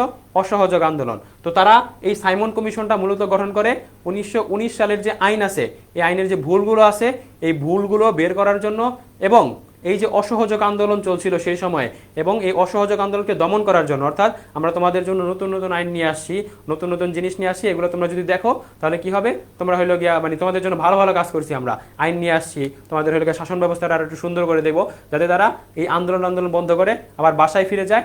এই জন্য এই সাইমন কমিশনটা গঠন করা হয়। তাহলে 1909 সালের আইনের সাথে কিন্তু এটার সম্পর্ক নাই। তাহলে এটা উত্তর কি হবে? এর উত্তর হবে 2-3, খ হবে এটা। ঠিক আছে, এটা হবে 2-3। তারপরের প্রশ্নে যাই আমরা। জালিয়ানওয়ালাবাগ হত্যাকাণ্ড সংঘটিত হয় কত সালে? 1919 সালে, 1920 সালে, 1921 সালে, 1923 সালে। আচ্ছা, এই জালিয়ানওয়ালাবাগ হত্যাকাণ্ড মূলত কি? এই যে মূলত হইলে গিয়ে কি হয়েছে যে ব্রিটিশরা কি করে জানো, একটা আইন পাশ করে, মূলত কি সেটা রাওলাট আইন। এই রাওলাট আইনটা প্রণীত হয় কত সালে? 1919 সালে। ব্রিটিশদের যে লর্ড ছিল, লর্ড রিপন, তিনি মূলত এই আইনটা প্রণয়ন করেন। এই আইনটা কি বলা হয় যে যদি এই ব্রিটিশ ভারতে কেউ যদি আন্দোলন করে তাহলে কি করা হবে, তাকে একদম ধরে নিয়ে যাওয়া হবে, কোনো রকম বিচার টিচার ছাড়া বা মামলা টামলা ছাড়া তাকে ধরে নিয়ে যাওয়া হবে, এবং যেই শাস্তি দিবে সেই শাস্তি হলে গিয়ে মাথা বেঁধে নিবে। তো যারা সেই সময় হলে গিয়ে শাসন মানে এই ব্রিটিশ ভারতে ছিল হিন্দু মুসলিম, যারা হইলো গিয়া মানে বিভিন্ন রাজনৈতিক দলের ছিল, তারা হইলো গিয়া এটাকে প্রত্যাখ্যান করে, এবং তারা যে পাঞ্জাবের জালিয়ানওয়ালাবাগ নামক স্থান আছে সেখানে তারা এই আন্দোলনের বিরোধিতা করে, অর্থাৎ এই আইনের বিরোধিতা করে তারা হলে গিয়ে সংগঠিত হয়। এবং এই সংগঠিত হয় তারা কত সালে? 1919 সালে। কিন্তু কি করে পুলিশ হলো গিয়ে মূলত তাদের যে আন্দোলন, এই আন্দোলনকে দমন করার জন্য এই যে আন্দোলন চলছিল সেটার উপর গুলিবর্ষণ করে, যার পরিপ্রেক্ষিতে এই যে জালিয়ানওয়ালাবাগ হত্যাকাণ্ড সেটা কিন্তু সংঘটিত হয়। প্রায় 300 থেকে 400 মানুষ এটাতে মারা যায়। এই জালিয়ানওয়ালাবাগে, পাঞ্জাবের জালিয়ানওয়ালাবাগে প্রায় 300 থেকে 400 মানুষ মারা যায়। সুতরাং এই জালিয়ানওয়ালাবাগ হত্যাকাণ্ড কত সালে হয়েছিল? 1919 সালে হয়েছিল। কোথায় হয়েছিল? এটা মূলত পাঞ্জাবের যে জালিয়ানওয়ালাবাগ সেখানে হয়েছিল। এবং এই যে জালিয়ানওয়ালাবাগ হত্যাকাণ্ড, এটার উপর ভিত্তি করে রবীন্দ্রনাথ যে নাইট উপাধি পেয়েছিলেন, এই ব্রিটিশদের নাইট উপাধি তিনি বর্জন করেন। ব্রিটিশদের যে নাইট উপাধি আছে সেই নাইট উপাধি কিন্তু রবীন্দ্রনাথ এই জালিয়ানওয়ালাবাগ হত্যাকাণ্ডের মূলত বিরোধিতা করে তিনি এটাকে প্রত্যাখ্যান করেছিলেন। ওকে, আচ্ছা, মন্টেগু কি? মন্টেগু মূলত একজন লর্ড ছিলেন, অর্থাৎ ব্রিটিশ কর্তৃক নিযুক্ত একজন গভর্নর জেনারেল বলতে পারো, যিনি যেভাবে বলতেন এভাবে হলে গিয়ে শাসন ব্যবস্থাটা চলতো। তিনি হলে গিয়ে মূলত এই আইনগুলো প্রণয়ন করেছিলেন। আমরা তারপরের প্রশ্নে যাই। বেঙ্গল প্যাক্ট কত সালে সম্পাদিত হয়? 1916 সালে, 1919 সালে, 1920 সালে, 1923 সালে। আচ্ছা, এই যে হিন্দু মুসলিমদের মধ্যে দ্বন্দ্ব চলছিল, এটা কিন্তু সেই সময়ের যে নেতারা ছিলেন তারা কিন্তু বুঝতে পারছিলেন, এবং তারা কি করেন, তারা হলো একটা সমঝোতায় আসেন যে আমরা হলো গিয়া নিজেদের মধ্যে কোনো গ্যাঞ্জাম করব না, আমরা আমাদের মতো এই ব্রিটিশ শাসনের বিরুদ্ধে আমরা লড়াই করব। এবং তাদের মাঝে একটা চুক্তি সম্পাদিত হয়। এই প্যাক্ট শব্দের অর্থ কিন্তু চুক্তি। এই চুক্তিটা সম্পাদিত হয়েছে কত সালে? এই চুক্তিটা সম্পাদিত হয়েছে 1923 সালে।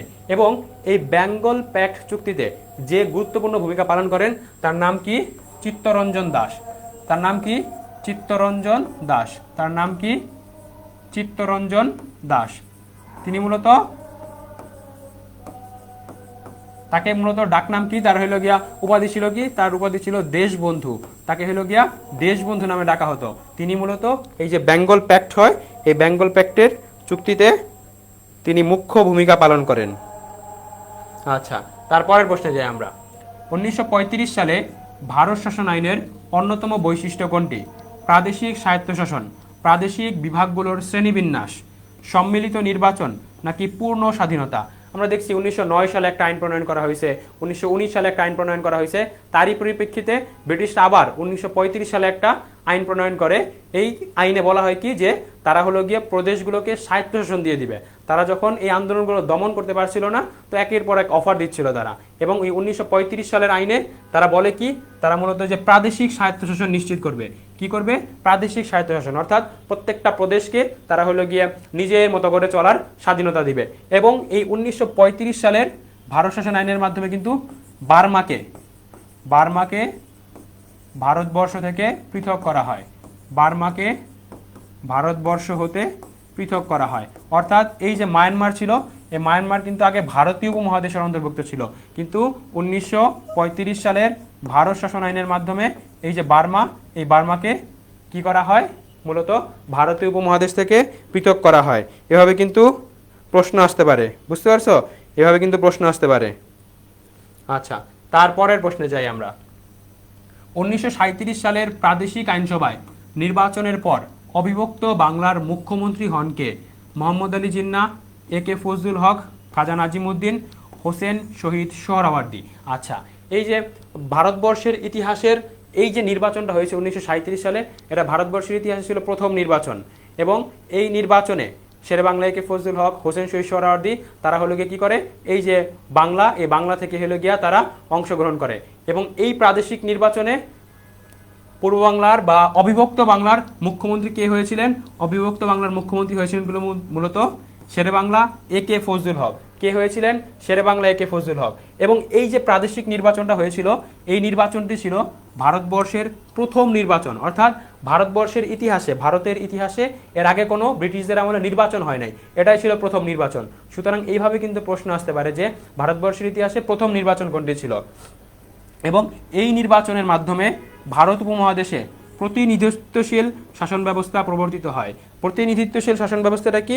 মূলত ওই যে আগে তো সিস্টেম কি ছিল যে ব্রিটিশরা হলো গিয়ে, যারা হলো গিয়ে নিযুক্ত করতো তারা হলো গিয়ে গভর্নর জেনারেল অথবা লর্ড হিসেবে শাসন করতো। কিন্তু এই যে নির্বাচন, এই নির্বাচনের মাধ্যমে একদম প্রতিনিধিত্বশীল, অর্থাৎ ওই যে এমপি ইলেকশন, আমরা যাদেরকে সিলেক্ট করব তারাই হলো গিয়ে নেতা হবে, এই টাইপের যে জিনিসটা প্রতিনিধিত্বশীল শাসন ব্যবস্থা এটাকে বলা হয়। এই প্রতিনিধিত্বশীল শাসন ব্যবস্থা কোন নির্বাচনের মাধ্যমে হয়? 1937 সালের প্রাদেশিক নির্বাচনের মাধ্যমে। এবং এটাই পূর্ব বাংলা, এটা খুবই গুরুত্বপূর্ণ প্রশ্ন, যে পূর্ব বাংলার বা অবিভক্ত বাংলা, সে সময় তো পূর্ব বাংলা ছিল না, সেখানে ছিল অবিভক্ত বাংলা। এই অবিভক্ত বাংলার মুখ্যমন্ত্রী কে ছিলেন? অবিভক্ত বাংলার মুখ্যমন্ত্রী ছিলেন শেরেবাংলা এ.কে ফজলুল হক। সে সময় নির্বাচিত হয়েছিলেন কে? শেরেবাংলা এ.কে ফজলুল হক। তারপরের প্রশ্নে যাই। দ্বিজাতি তত্ত্বের প্রবক্তা কে? মাওলানা আকরাম খাঁ, মাওলানা মোহাম্মদ আলী, মোহাম্মদ নুরুল আমিন, মোহাম্মদ আলী জিন্নাহ। আচ্ছা, এই যে মূলত কি হয় যে কংগ্রেস মূলত বঙ্গভঙ্গের বিরোধিতা করে আন্দোলন শুরু করে, এবং হলো গিয়া মুসলিমদের সাথে কংগ্রেস অর্থাৎ এই মুসলিম লীগ গঠিত হয়েছিল, এই দুয়ের মাঝে কি হয়? বিরোধিতা সৃষ্টি হয়। এবং তখন এই যে পাকিস্তানের ইতিহাসে বলতে পারো একজন নেতার আবির্ভাব হয়, যার নাম কি? মোহাম্মদ আলী জিন্নাহ। এবং তিনি 1940 সালে, কখন? 1940 সালে লাহোরে, কোন জায়গায়? লাহোরে তিনি বলেন যে এই ভারতবর্ষে মূলত দুইটা জাতি বসবাস করে। কয়টা জাতি বসবাস করে? দুইটা জাতি। ওই দুইটা জাতিকে তিনি হলো গিয়া দ্বিজাতি বলেছেন। এই দুইটা জাতি বসবাস করে। এই দুইটা জাতি কারা? এই দুইটা জাতি মূলত হিন্দু এবং মুসলিম। এবং এই দুইটা জাতির অধিকার সংরক্ষণের জন্য দুইটা জাতিকে কাজ করতে হবে। হিন্দুদের অধিকার হিন্দুরা সংরক্ষণ করবে, এবং মুসলমানদের অধিকার মুসলমানরা সংরক্ষণ করবে। এবং তিনি যে তত্ত্বটা দিয়েছিলেন সেটাকে বলা হয় দ্বিজাতি তত্ত্ব, অর্থাৎ ভারতবর্ষে দুইটা জাতি বসবাস করে। তাহলে এই যে প্রশ্ন ছিল দ্বিজাতি তত্ত্বের প্রবক্তা কি, এটা কি হবে? এটা হবে মোহাম্মদ আলী জিন্নাহ। দ্বিজাতি তত্ত্বের প্রবক্তা কে ছিলেন? মোহাম্মদ আলী জিন্নাহ।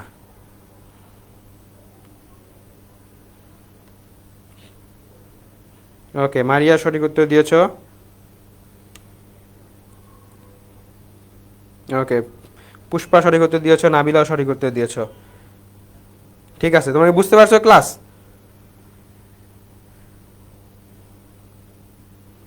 ঠিক আছে, ঠিক আছে, সবাই বলছো বুঝতে পারছো।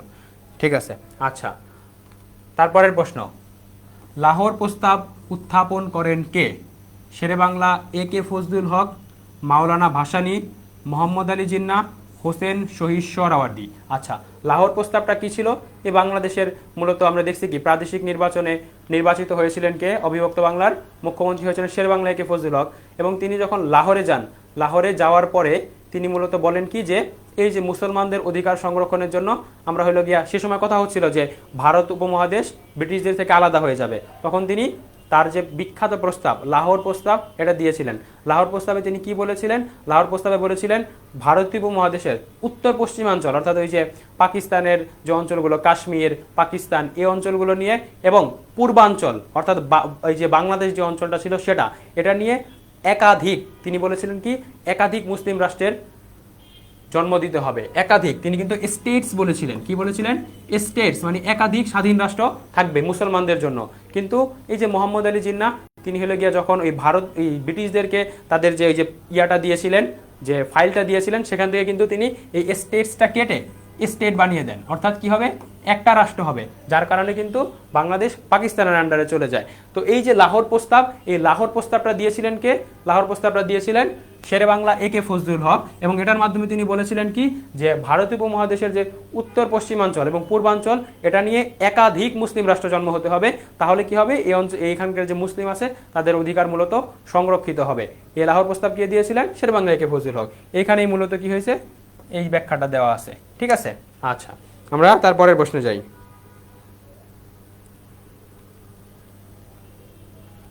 1946 সালে অখণ্ড বাংলার আন্দোলন কে শুরু করেছিলেন? স্যার সুরেন্দ্রনাথ ব্যানার্জি, হোসেন শহীদ সোহরাওয়ার্দী, অরবিন্দ ঘোষ, মাওলানা আব্দুল হামিদ খান ভাসানী। ওই যে সময় মূলত ভারত ভাগের কথা হতে থাকে, যে ভারত হলে কি আলাদা হয়ে যাবে, তখন একটা প্রশ্ন দেখা দেয় যে এই যে পূর্ববঙ্গ এবং অর্থাৎ বাংলাদেশ এবং পশ্চিমবঙ্গ অর্থাৎ কলকাতা, এই দুইটা প্রদেশ কি একসাথে থাকবে?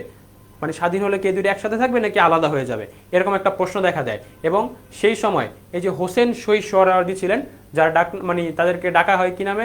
গণতন্ত্রের মানসপুত্র নামে। তিনি বলেছিলেন কি যে এটা হলো অবিভক্ত থাকবে, অর্থাৎ আলাদা হবে না, এটা একসাথে থাকবে। তিনি মূলত এই ব্যাখ্যাটা দিয়েছিলেন। তাহলে আমাদের যে প্রশ্ন ছিল যে 1946 সালে অখণ্ড বাংলার আন্দোলন কে শুরু করেছিলেন? এটা শুরু করেছিলেন কিন্তু হোসেন শহীদ সোহরাওয়ার্দী। কার মাধ্যমে এটা শুরু হয়েছিল? হোসেন শহীদ সোহরাওয়ার্দীর মাধ্যমে এটা শুরু হয়েছিল। কার মাধ্যমে শুরু হয়েছিল? হোসেন শহীদ সোহরাওয়ার্দীর মাধ্যমে এটা শুরু হয়েছিল। ওকে, তোমরা নাবিলা, মাহিদ সবাই সঠিক উত্তর দিয়েছো। ঠিক আছে, ঠিক আছে। আচ্ছা, তারপরের প্রশ্নে যাই আমরা। কোন আইন দ্বারা ভারতবর্ষ বিভক্ত হয় এবং পাকিস্তান ও ভারত নামক দুটি স্বাধীন রাষ্ট্র জন্মগ্রহণ করে? 1909 সালের ভারত শাসন আইন, 1919 সালের ভারত শাসন আইন, 1935 সালের ভারত শাসন আইন, নাকি 1947 সালের ভারত স্বাধীনতা আইন? কোন আইনের মাধ্যমে? এটা তোমরা পারবে, এটা উত্তর করো, এটা কি হবে?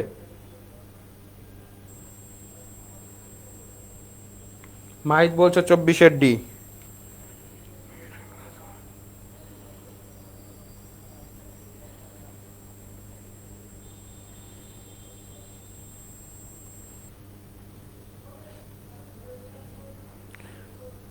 এটা কি হবে বলো, তোমরা বলো এটা কি হবে?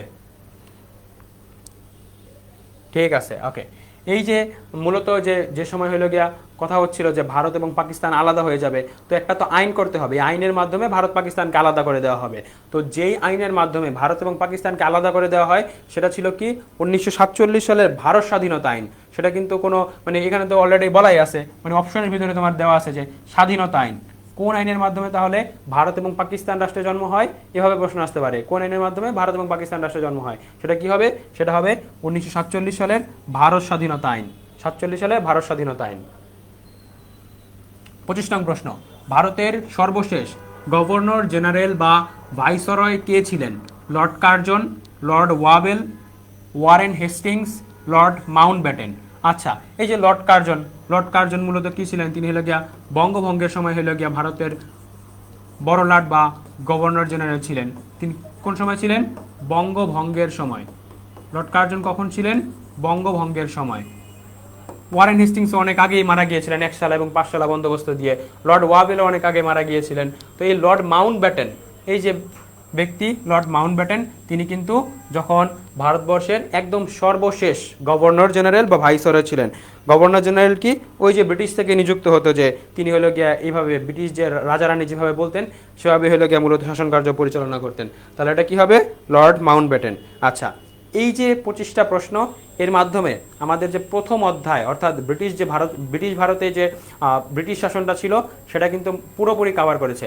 এখন তোমরা যদি বিস্তারিত জিনিসগুলো দেখো, যে জিনিসগুলো তোমাদের বলা হয়েছে সেই জিনিসগুলো যদি নোট করো, এবং এই চ্যাপ্টার থেকে বঙ্গভঙ্গ থেকেই মূলত সৃজনশীলগুলো থাকে, বঙ্গভঙ্গটা যদি একটু ভালো করে পড়ো এবং আইনগুলো যদি এমসিকিউর জন্য আর একটু বিস্তারিত পড়ো ক খ এর জন্য, তাহলে কিন্তু হয়ে যাবে। তোমাদের যারা আমাদের ফাইনাল রিভিশন ব্যাচে আসো, তোমাদের হলো গিয়ে এগুলো HW থাকবে। কি থাকবে? HW। তোমরা যে বঙ্গভঙ্গের কারণ এবং ফলাফল আছে এটা পয়েন্ট আকারে লিখে জমা দিবে, এবং বঙ্গভঙ্গ হলে পূর্ববঙ্গের মুসলমান জনগণ কেন উৎফুল্ল হয়ে ওঠে, কেন তারা খুশি হয়, এই জিনিসগুলো পয়েন্ট আকারে সুন্দর করে লিখে আমাদের যে গ্রুপ আছে স্কুল অফ এক্সেলেন্স, সেখানে হলে গ্রুপে জমা দিবে। আমি হলে দেখে দিব যে কোনটা ঠিক আছে কিনা। বুঝতে পারছো? তোমাদের হলে এটা HW থাকবে, এটা তোমাদের HW থাকবে। আচ্ছা, তারপরে আমরা হলো গিয়ে দ্বিতীয় অধ্যায় অর্থাৎ পাকিস্তান থেকে যে বাংলাদেশ শাসন আমল, সেটাতে আমরা হলো গিয়ে এখন যাচ্ছি। সেখান থেকে আমরা 25টা প্রশ্ন সলভ করব এবং গুরুত্বপূর্ণ জিনিসগুলো দেখার চেষ্টা করব। বুঝতে পারছো? তোমরা যারা অ্যাডমিশনের আছো তারাও এটা একটু দেখতে পারো, পাকিস্তান থেকে বাংলাদেশ শাসনের। প্রথম প্রশ্ন 26 নং, উর্দু এবং ইংরেজির পাশাপাশি বাংলাকে রাষ্ট্রভাষা করার দাবি উত্থাপন করেন কে? যোগেন্দ্রনাথ মণ্ডল, ধীরেন্দ্রনাথ দত্ত, শেরে বাংলা একে ফজলুল হক, হোসেন শহীদ সোহরাওয়ার্দী। অর্থাৎ এখন কিন্তু ওই যে ভারত আর হইল গিয়া পাকিস্তান কিন্তু আলাদা হয়ে গেছে। এখন আমরা কি হয়েছি, ওই যে পাকিস্তানের আন্ডারে চলে আসছি এবং এখন কিন্তু পাকিস্তান শাসন চলতেছে। তো পাকিস্তান শাসনের শুরু থেকেই একটা সবচেয়ে বড় প্রশ্ন ছিল যে পাকিস্তানের রাষ্ট্রভাষা কি হবে, উর্দু নাকি বাংলা? এটা নিয়ে হলে গিয়া বিভিন্ন রকমের হলে গিয়া গবেষণা বলতে পারো বা হলে গিয়া তর্ক বিতর্ক বলতে পারো, সেটা চলতে থাকে। এবং পাকিস্তানের যে গণপরিষদ ছিল, এই গণপরিষদে পূর্ব বাংলার কংগ্রেস পার্টির সদস্য ধীরেন্দ্রনাথ দত্ত, কে? ধীরেন্দ্রনাথ দত্ত সর্বপ্রথম বলেন যে পাকিস্তানে যে গণপরিষদে উর্দু এবং ইংরাজি যে ভাষা হিসেবে রাখা হয়েছে তার পাশাপাশি বাংলাকেও রাখতে হবে। কে বলেছিলেন এটা? কংগ্রেসের পূর্ব বাংলা কংগ্রেস পার্টির সদস্য, পূর্ব বাংলা কংগ্রেস পার্টির সদস্য কুমিল্লার ধীরেন্দ্রনাথ দত্ত। পূর্ব বাংলা কংগ্রেস পার্টির সদস্য কুমিল্লার ধীরেন্দ্রনাথ দত্ত। কে বলেছিলেন? ধীরেন্দ্রনাথ দত্ত বলেছিলেন যে পাকিস্তান গণপরিষদে উর্দু এবং ইংরেজির পাশাপাশি বাংলাকেও রাখতে হবে। তাহলে এটা কি হবে? ধীরেন্দ্রনাথ দত্ত হবে। এটা কি হবে? ধীরেন্দ্রনাথ দত্ত। ওকে, আমরা তারপরের প্রশ্নে যাই। তমদ্দুন মজলিস প্রতিষ্ঠা করেন কে? অধ্যাপক আবুল কাশেম, অধ্যাপক আবুল কালাম, ডক্টর মোহাম্মদ শহীদুল্লাহ, ডক্টর এনামুল হক। আমরা জানি যে ভাষা নিয়ে একদম শুরু থেকে, পাকিস্তান আমলের শুরু থেকে একটা কনফ্লিক্ট ছিল। তো পাকিস্তানের প্রায় 56.40% মানুষের মুখের ভাষা ছিল বাংলা, কিন্তু উর্দু ছিল কত? উর্দু ছিল প্রায় 3.27% মানুষের। কিন্তু পাকিস্তানের যে শাসক গোষ্ঠী ছিল তারা কি করছিল? উর্দু আমাদের উপর চাপিয়ে দিয়েছিল, এবং সেটার প্রতিবাদ স্বরূপ একটা সংগঠন গঠিত হয় সর্বপ্রথম, যেটার নাম কি ছিল? তমদ্দুন মজলিস। এবং এটা প্রতিষ্ঠা করেন কে? এটা প্রতিষ্ঠা করেন ঢাকা বিশ্ববিদ্যালয়ের যে পদার্থবিজ্ঞানের অধ্যাপক ছিলেন আবুল কাশেম, এটা তিনি প্রতিষ্ঠা করেন। এটা কখন প্রতিষ্ঠা করেন? একদম শুরুর দিকে, ভাষা আন্দোলনের শুরুর দিকে, যখন তিনি বুঝতে পারছিলেন যে ভাষা নিয়ে একটা কনফ্লিক্ট হতে পারে, এই যুক্তিতর্ক উপস্থাপন করার জন্য এটা তিনি প্রতিষ্ঠা করেন। এটা প্রতিষ্ঠা করেন কখন? 1947 সালের 1 সেপ্টেম্বর তিনি এটা মূলত প্রতিষ্ঠা করেন।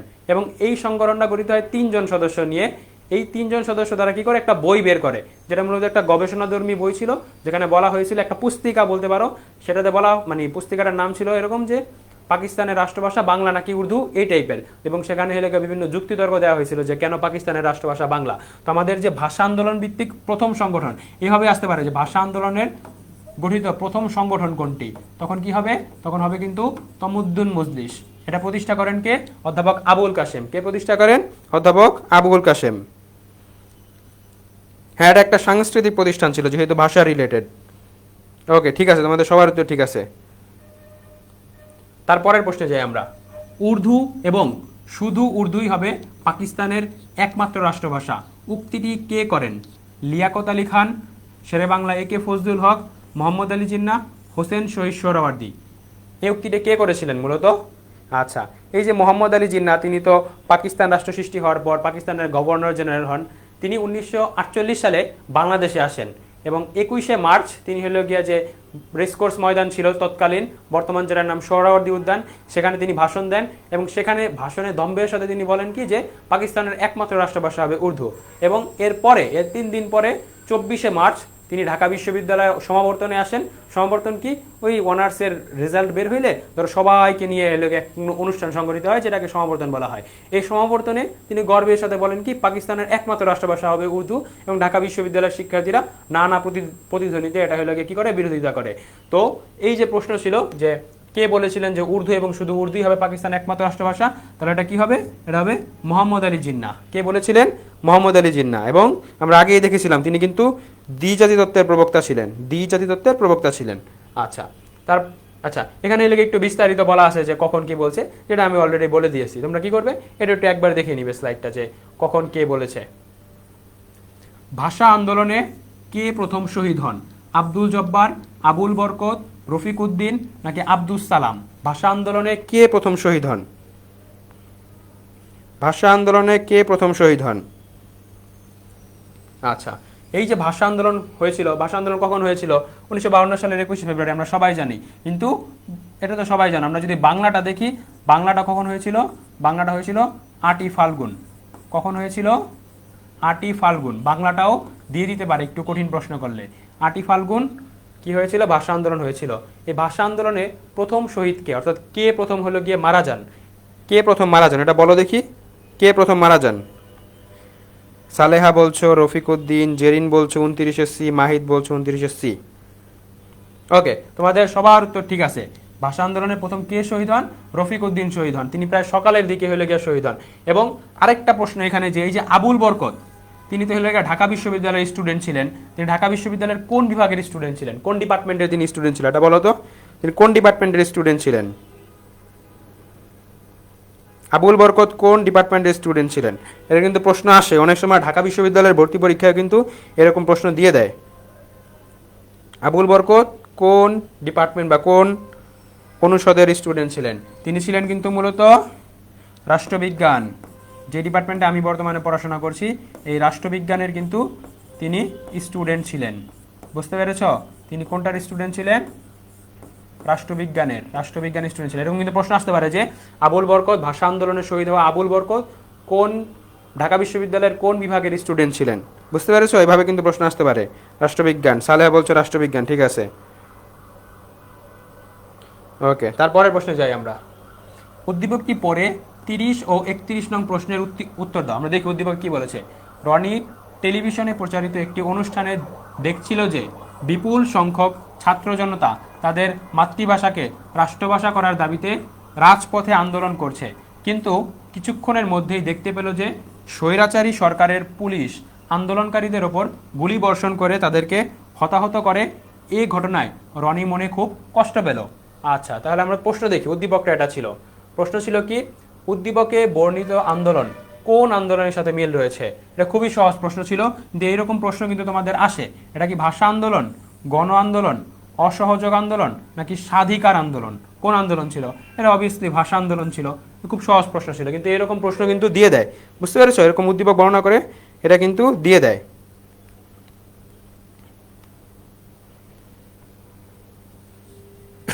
আচ্ছা, তারপরের প্রশ্নে আমরা যাই। উক্ত আন্দোলনের তাৎপর্য হলো বাঙালি জাতীয়তাবাদের উন্মেষ, বাঙালিদের অধিকার সচেতনতা বৃদ্ধি, অসাম্প্রদায়িক চেতনার বিকাশ। আচ্ছা, এই যে ভাষা আন্দোলন হয়েছিল, এই ভাষা আন্দোলনের ফলে কি হয়? একটা বাঙালি জাতীয়তা বিকাশ পায়। কেমন? যেমন হলো গিয়ে এর আগে তো মূলত ব্রিটিশ শাসনে ছিল হিন্দু মুসলিম এই টাইপের কনফ্লিক্ট, কিন্তু ভাষা আন্দোলনের যখন হয় তখন কিন্তু কোনো ধর্মীয় পরিচয় ছিল না। হিন্দু, মুসলিম, খ্রিস্টান, বৌদ্ধ, জাতি, ধর্ম, বর্ণ নির্বিশেষে সবাই কিন্তু এই আন্দোলনে যুক্ত হয়। এবং আমরা যে বাঙালি জাতি, বাংলাদেশি আমরা, এই যে পরিচয়টা, অর্থাৎ মানে ধর্মের ভিত্তিতে নয়, কিন্তু এই যে নৃতাত্ত্বিক যে পরিচয়, এই নৃতাত্ত্বিক পরিচয়টা আমরা যে এক, সবাই এক, হিন্দু এক, সবাই এক, মুসলিম এক, খ্রিস্টান এক, বৌদ্ধ এক, এটা কিসের মাধ্যমে সৃষ্টি হয়? ভাষা আন্দোলনের মাধ্যমে সৃষ্টি হয়। আবার কি হয়? অসাম্প্রদায়িক চেতনার বিকাশ, অর্থাৎ আমরা কারোর সাথে কোনো আমাদের কোনো মারামারি নয়, আমরা সবাই একসাথে সুন্দরভাবে বসবাস করব। এই অসাম্প্রদায়িক চেতনা কিন্তু ভাষা আন্দোলনের ফলে বৃদ্ধি পায় বা গ্রো হয়। বাঙালিদের অধিকার সচেতনতা বৃদ্ধি, এই ভাষা আন্দোলনের ফলে বাংলাদেশ কিন্তু বা বাঙালি সেই সময় মানুষ ছিল, তারা কিন্তু বুঝতে পেরেছিল যে আমাদেরকে বারবার আমরা শোষিত হচ্ছি, আমরা ব্রিটিশ আমলে শোষিত হয়েছি, আমরা পাকিস্তান আমলে বারবার শোষিত হচ্ছি, আমাদের ভাষার আমাদের জনগোষ্ঠী বেশি, কিন্তু আমাদের বাংলা ভাষার অধিকার রাষ্ট্রীয়ভাবে এটা গ্রহণ করা হচ্ছে না। তো এই যে বাঙালিদের যে অধিকার সচেতনতা, এটা কিন্তু ভাষা আন্দোলনের ফলে হয়েছিল। সুতরাং এটার উত্তর কি হবে? এটা কিন্তু 1 2 3 হবে। এটা কি হবে? 1 2 3।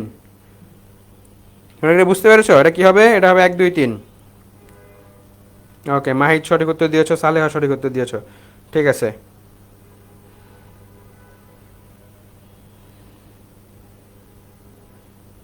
ওকে, আমরা তারপরের প্রশ্নে যাই। 32 নং প্রশ্নে বলা আছে 1954 সালের প্রাদেশিক নির্বাচনে যুক্তফ্রন্টের 21 দফায় মূল দফা কি ছিল? পূর্ব পাকিস্তানের স্বাধীনতা, রাষ্ট্রপতি শাসিত সরকার গঠন, বাংলাকে রাষ্ট্রভাষা করা, জমিদারি প্রথা উচ্ছেদ। আচ্ছা, 1954 সালে কি হয়েছিল? ওই যে ভাষা আন্দোলন তো হয়ে গেছে অলরেডি। তারপর কি হয়েছে আমরা জানি যে আওয়ামী লীগ গঠন করা হয়েছিল 1949 সালে। তারা কি করেছিল? এই যে সেই সময় মুসলিম লীগ যে গঠিত হয়েছিল, আমরা একটু আগে দেখে আসছি, এই মুসলিম লীগ মূলত এখন আবার পাকিস্তান ভিত্তিক হয়ে গেছে। তো বাঙালিদের যে অধিকার, এই অধিকার রক্ষার জন্য আবার কে গঠিত হয়? আওয়ামী লীগ গঠিত হয়। এবং 1954 সালে পাকিস্তানের ইতিহাসে প্রথম নির্বাচন অনুষ্ঠিত হয়।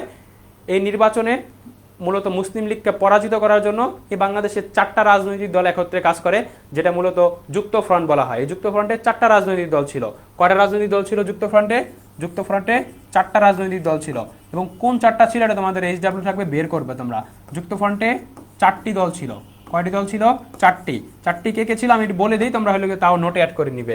ছিল হলো গিয়া ওই যে সে সময় তো মাওলানা আব্দুল হামিদ খান ভাসানী ছিল, তো আওয়ামী লীগের হলো গিয়া মাওলানা আব্দুল হামিদ খান ভাসানী, তারপর হলো গিয়া শেরে বাংলা একে ফজলুল হকের কৃষক প্রজা পার্টি, তারপর হলো গিয়া নিজামে ইসলামী এবং হলো গিয়া বামপন্থী গণতন্ত্রী দল। এই 4টা দল ছিল। এবং এই যুক্ত ফ্রন্ট তারা হলো গিয়া নির্বাচনের আগে 21 দফা ঘোষণা করে। এবং এই 21 দফায় তাদের প্রথম দফায় ছিল কি, বা মূল দফায় ছিল কি? মূল দফা ছিল তারা বাংলাকে রাষ্ট্রভাষা করবে। তারা যদি ক্ষমতায় আসতে পারে, তারা কি করবে? বাংলাকে রাষ্ট্রভাষা হিসেবে স্বীকৃতি দিবে। এবং এই যে যুক্ত ফ্রন্ট, এটা কিন্তু এই সেই সময় হলো গিয়া নির্বাচনে জয়লাভ করেছিল। এই প্রাদেশিক যে নির্বাচন অনুষ্ঠিত হয়েছিল, এই প্রাদেশিক নির্বাচনে কিন্তু যুক্ত ফ্রন্ট জয়লাভ করেছিল। এবং শেরে বাংলা একে ফজলুল হক মূলত কিন্তু মন্ত্রিসভা গঠন করেছিলেন। শেরে বাংলা একে ফজলুল হক মন্ত্রিসভা গঠন করেছিলেন। এটা বুঝতে পেরেছো?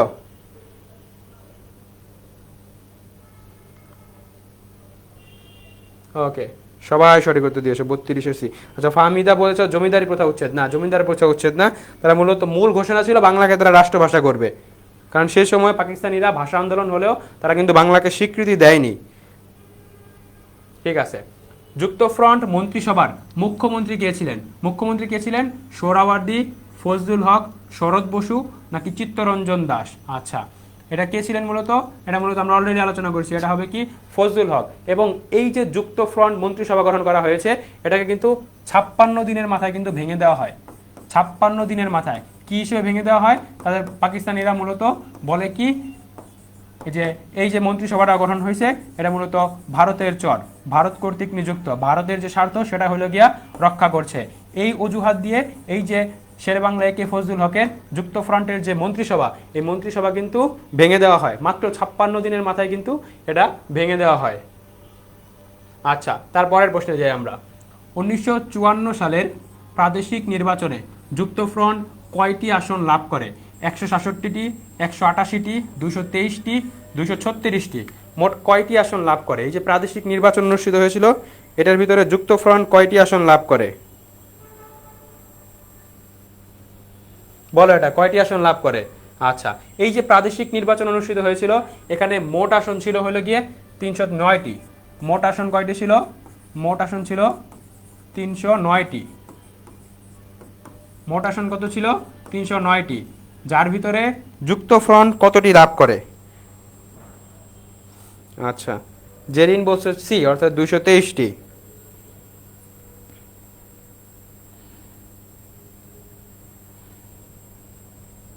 নাবিলা বলছো সি। ওকে, ঠিক আছে। তো এই যে যুক্ত ফ্রন্ট 309টির ভিতরে যুক্তফ্রন্ট লাভ করে কতটি আসন? যুক্তফ্রন্ট 223টি আসন লাভ করে। এভাবে কিন্তু প্রশ্ন আসতে পারে, কারণ এই যে পাকিস্তান থেকে বাংলাদেশ এই চ্যাপ্টারে কিন্তু অনেক জিনিস, অর্থাৎ বঙ্গবন্ধু রিলেটেড কিন্তু অনেক জিনিস আসবে না, শেখ মুজিব রিলেটেড অনেক জিনিস আসবে না। সেই জায়গাগুলো রিপ্লেস করবে কে? সেই জায়গাগুলো এই যে যুক্তফ্রন্ট নির্বাচন হয়েছে, মাওলানা আব্দুল হামিদ খান ভাসানী, শেরেবাংলা একে ফজলুল হক, জিয়াউর রহমান, এই জায়গা থেকে কিন্তু প্রশ্ন বেশি আসবে। বুঝতে পেরেছ? এই জায়গাগুলো বেশি গুরুত্ব দিতে হবে এই চ্যাপ্টারের। সুতরাং এই যে ভাষা আন্দোলন রিলেটেড তথ্য, যুক্তফ্রন্ট, তারপর হলো গিয়া এই জিনিসগুলো কিন্তু এখন বেশি গুরুত্বপূর্ণ। 6 দফা থেকে এই জিনিসগুলো বেশি গুরুত্বপূর্ণ কিন্তু এখন। আচ্ছা ঠিক আছে, তোমাদের সবার উত্তর ঠিক আছে, সালেহা, জেরিন, নাবিলা সবার উত্তর ঠিক আছে। আচ্ছা তারপরের প্রশ্নে যাই আমরা। পাকিস্তানের প্রথম সংবিধান কত সালে প্রণীত হয়েছিল? 1947, 1952, 1956, 1962। পাকিস্তানের প্রথম সংবিধান কত সালে প্রণীত হয়েছিল? আচ্ছা, এই যে পাকিস্তানের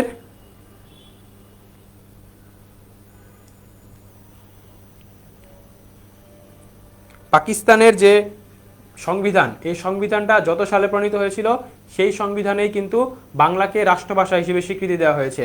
পাকিস্তানের প্রথম সংবিধান প্রণীত হয়েছিল 1956 সালে। পাকিস্তানের প্রথম সংবিধান কত সালে প্রণীত হয়েছিল?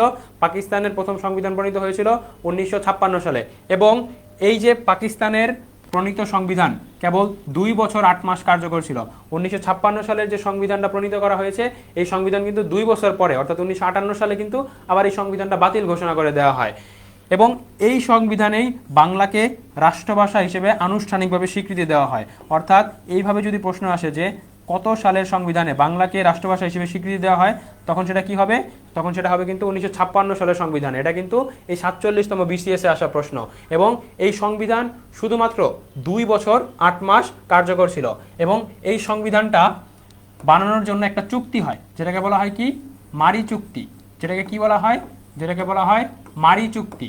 এই মারি চুক্তিটা হয়েছিল তার ঠিক 1 বছর আগে 1955 সালে। কোথায় হয়েছিল? এটা হয়েছিল পাকিস্তানের মারি নামক অঞ্চলে। সুতরাং এইভাবে যদি প্রশ্ন হয় যে কোন চুক্তির আলোকে পাকিস্তানের যে সংবিধান এটা রচনা করা হয়, তাহলে কিন্তু মারি চুক্তি হবে। এবং মারি চুক্তিটা হয়েছে কত সালে? 1955 সালে। তারপরের প্রশ্নে যাই আমরা। পাকিস্তানে সামরিক শাসন জারি করা হয় কত তারিখে? 5ই অক্টোবর 1958, 6ই অক্টোবর 1958, 7ই অক্টোবর 1958, 8ই অক্টোবর 1958। আমরা জানি যে 1956 সালে সংবিধান প্রণয়ন করা হয়েছে এবং যে যুক্তফ্রন্টের যে মন্ত্রিসভা এটা কিন্তু ভেঙে দেওয়া হয়েছে 56 দিনের মাথায়। তার ঠিক 2 বছর পরে যে জেনারেল ইস্কান্দার মির্জা, কে? জেনারেল ইস্কান্দার মির্জা, তিনি কিন্তু পাকিস্তানের ক্ষমতা দখল করেন। জেনারেল ইস্কান্দার মির্জা কত সালে? ঠিক 2 বছর পরে 1958 সালের 7ই অক্টোবর। কখন তিনি ক্ষমতা দখল করেন? 1958 সালের 7ই অক্টোবর। এবং তার ঠিক 20 দিন পরে তিনি মূলত কি করেছিলেন জানো? তিনি হলো গিয়ে যে আইয়ুব খান আছে না, আইয়ুব খানকে হলো গিয়ে প্রধান সেনাপতি হলো গিয়ে নিযুক্ত করেছিলেন। এবং এই আইয়ুব খান তার সাথে বিশ্বাসঘাতকতা করে তার ঠিক 20 দিন পরে অর্থাৎ 27শে অক্টোবর আইয়ুব খান যিনি ছিলেন, আইয়ুব খান কিন্তু আবার ক্ষমতা দখল করেন। আইয়ুব খান কিন্তু এই যে পাকিস্তানের ক্ষমতা এটা কিন্তু দখল করেন। তাহলে পাকিস্তানের প্রথম সামরিক শাসন জারি করেন কে? তাহলে উত্তর হবে ইস্কান্দার মির্জা। ইস্কান্দার মির্জা হবে। এবং আইয়ুব খান 20 দিন পরে ক্ষমতা দখল করেন। আইয়ুব খান 20 দিন পরে অর্থাৎ 27শে অক্টোবর ক্ষমতা দখল করেন। তাকে হটিয়ে কে ক্ষমতা দখল করেন? আইয়ুব খান। ইস্কান্দার মির্জাকে হটিয়ে কে ক্ষমতা দখল করেন? তখন কিন্তু হবে আইয়ুব খান। ওকে, তারপরের প্রশ্নে যাই আমরা। জেনারেল আইয়ুব খানের মৌলিক গণতন্ত্রের স্তর কতটি ছিল? 4, 5, 6 নাকি 7? এই যে আইয়ুব খান ক্ষমতায় আসছিল, তো যে তিনি মূলত সেনাবাহিনী ছিলেন। এখন সেনাবাহিনী তো বেশি দিন ক্ষমতা ধরে রাখতে পারবে না, তাকে তো নির্বাচন দিতে হবে। এখন আইয়ুব খান কূটকৌশল কি করলেন? তিনি মূলত নতুন একটা সিস্টেম নিয়ে আসলেন, যার তিনি নাম দিলেন মৌলিক গণতন্ত্র। এবং এই মৌলিক গণতন্ত্রটা 4টা স্তরে ছিল। তিনি মূলত কি করলেন? এই যে মূলত ইউনিয়ন আছে, তারপর হলো গিয়া জেলা আছে, প্রদেশ আছে, এবং আর কি আছে? ওয়ার্ড আছে, এবং থানা আছে। এই 4টা ভাগে তিনি হলো গিয়ে বিভক্ত করলেন। ইউনিয়ন, তারপর হলো গিয়ে কি? থানা, তারপর জেলা এবং প্রদেশ। এই 4টা ভাগে ভাগ করলেন। এবং এই 4টা ভাগ থেকে তারা পূর্ব পাকিস্তানে 40,000 জন মানুষ ভোটে নির্বাচিত হবে এবং পশ্চিম পাকিস্তানে 40,000 মানুষ ভোটে নির্বাচিত হবে। এবং যেই মানুষগুলো নির্বাচিত হবে তারা মূলত হলো গিয়ে আবার ওই যে প্রেসিডেন্ট যারা আছে তাদেরকে নির্বাচিত করবে। এটা ছিল মৌলিক গণতন্ত্র। মৌলিক গণতন্ত্রটা মূলত কি ছিল, ওই যে চারটা তিনি স্তরে ভাগ করছেন, ওই চারটা স্তরে পূর্ব পাকিস্তান থেকে 40,000 মানুষ ভোট হইল গিয়া কি করবে, মানে ভোটের মাধ্যমে হলো নির্বাচিত হবে, এবং পশ্চিম পাকিস্তান থেকে আবার 40,000 মানুষ ভোটের মাধ্যমে নির্বাচিত হবে। এই 80,000 মানুষ মিলে কি করবে, প্রেসিডেন্ট নির্বাচন করবে। এটাকে তিনি নাম দিলেন কি, মৌলিক গণতন্ত্র বা বেসিক ডেমোক্রেসি।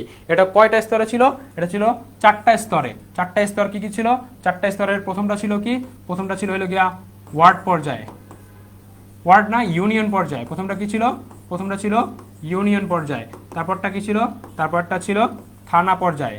তারপরটা কি ছিল, থানা পর্যায়ে। তারপরটা কি ছিল, তারপরটা ছিল জেলা পর্যায়ে, এবং 4 নাম্বার ছিল প্রদেশ।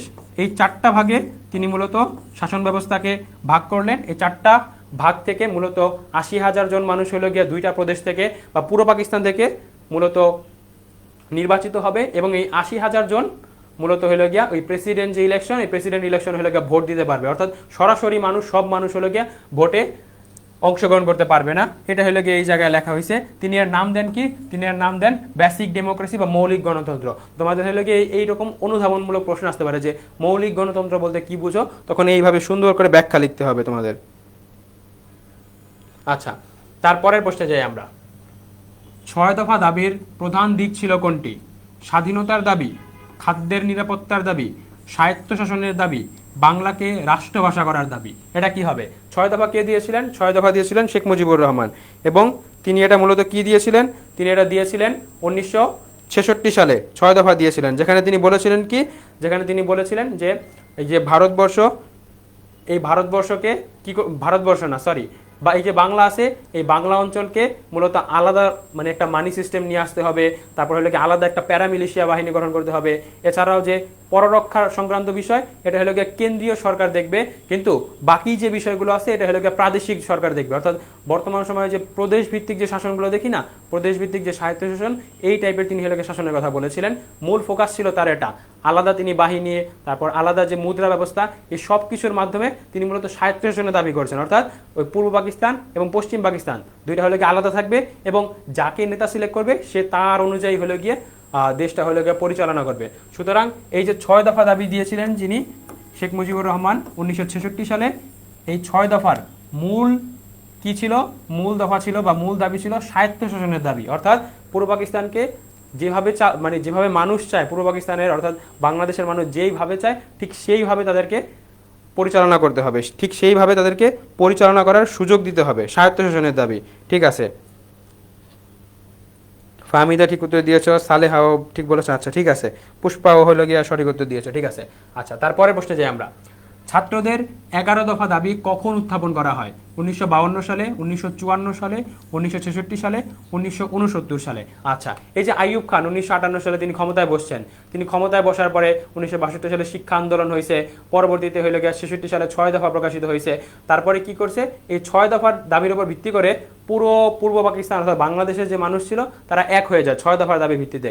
পরবর্তীতে কি হয়, এই যে বঙ্গবন্ধু শেখ মুজিবুর রহমান যিনি ছিলেন, তাকে হলো গিয়ে মামলা দিয়ে, যার নাম কি ছিল, যে আগরতলা মামলা, সেখানে 35 জনকে আসামি করা হয়, তাদেরকে আবার জেলে ঢুকিয়ে দেওয়া হয়, এবং আবার যে এই যে অর্থনৈতিক শোষণ, সামাজিক শোষণ, রাজনৈতিক শোষণ, চার দিক থেকে এই যে পূর্ব পাকিস্তান বা পূর্ব বাংলার যে মানুষ ছিল তাদেরকে বারবার পাকিস্তানিরা শোষণ করতে থাকে। এর পরিপ্রেক্ষিতে এই যে জুলাই অভ্যুত্থানে যেরকম ছাত্ররা এগিয়ে আসছিল, সেই সময়েও ছাত্ররা এগিয়ে আসছিল, এবং ছাত্ররা এই যে শেখ মুজিবের যে মুক্তি, এই মুক্তির দাবিতে, এবং এই যে পাকিস্তানি থেকে হলো গিয়া বাংলাদেশকে স্বায়ত্তশাসনের প্রদানের দাবিতে তারা হলো গিয়ে 11টা দাবি হলো গিয়ে প্রদান করে, এবং আইয়ুব খানের তারা পতন চায়, এবং এই আইয়ুব খানের পতনের জন্য তারা হলো গিয়ে 11 দফা দাবি উত্থাপন করে। কখন? 1969 সালে। কখন উত্থাপন করে? 1969 সালে। এবং এই 1969 সালে কিন্তু একটা গণ অভ্যুত্থান সংগঠিত হয়, যেই গণ অভ্যুত্থানের পরিপ্রেক্ষিতে আইয়ুব খানের কিন্তু পতন হয়। বুঝতে পেরেছ? এই গণ অভ্যুত্থানের পরিপ্রেক্ষিতে কিন্তু আইয়ুব খানের পতন হয়। তাহলে ছাত্ররা 11 দফা দাবি কখন উত্থাপন করে? 1969 সালে। এবং এই যে গণ অভ্যুত্থানে যে তারা 11 দফা দাবি দিয়েছিল, তার পরিপ্রেক্ষিতে কিন্তু আইয়ুব খান যিনি ছিলেন তার হলো কিন্তু পতন হয়। তারপরের প্রশ্নে যাই আমরা। 40 নং, 69-এর গণ অভ্যুত্থানের কারণ হলো অর্থনৈতিক বৈষম্য, 6 দফা আন্দোলনের প্রভাব, নাকি ছাত্র সমাজের 11 দফা? আচ্ছা, এই যে 69-এর যে গণ অভ্যুত্থান হয়েছিল সেখানে তো অর্থনৈতিক বৈষম্য তো অবশ্যই ছিল, যে সেই সময় হলো গিয়া মানে পাকিস্তানিরা কি করতো যে এই অঞ্চলের হইলো গিয়া মানে ট্যাক্সের মাধ্যমে এই অঞ্চলের মানুষ বেশি ট্যাক্স দিত, বাট সব অর্থনৈতিক যে উন্নয়ন সেটা হয়তো কোন জায়গায়, পশ্চিম পাকিস্তানে, যার কারণে মানুষ এই অঞ্চলের মানুষ তো অর্থনৈতিক দিক থেকে বৈষম্যের শিকার হয়েছিল, অর্থনৈতিক দিক থেকে ক্ষতির শিকার হয়েছিল। তো 1 নাম্বারটা তো ঠিক আছে। 6 দফা আন্দোলনের প্রভাব। আচ্ছা, এই যে 6 দফাকে ভিত্তি করে বাঙালিদের মাঝে যে স্বাধীনতার চেতনা জাগ্রত হয়, এটারও কিন্তু এই যে 69-এর গণ অভ্যুত্থান এটাতে প্রভাব ছিল। এবং 3 নম্বর কি, ছাত্র সমাজের 11 দফা, এবং ছাত্র সমাজের 11 দফাটাই তো মূল ছিল এখানে। তাহলে এখানে কিন্তু কি হবে, 1-2 হবে নাকি 2-3 হবে নাকি 1-3 হবে, 1-2-3 হবে, কি হবে বলো? এটা কিন্তু 1-2-3 হবে, অর্থাৎ তিনটাই কিন্তু ছিল, তিনটাই কিন্তু ছিল।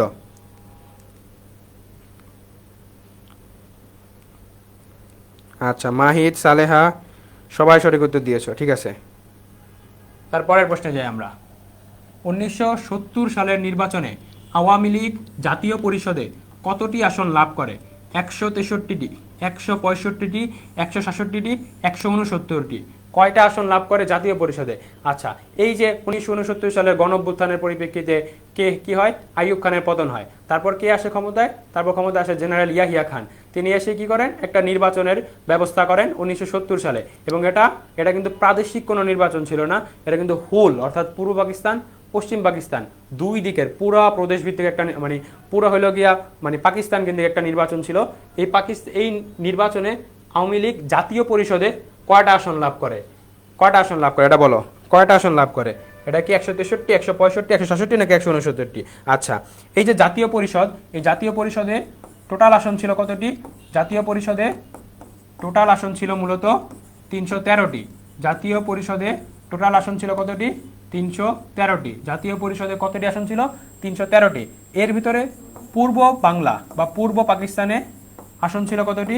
পূর্ব পাকিস্তান আসন ছিল 169টি। পূর্ব পাকিস্তান আসন ছিল কতটি?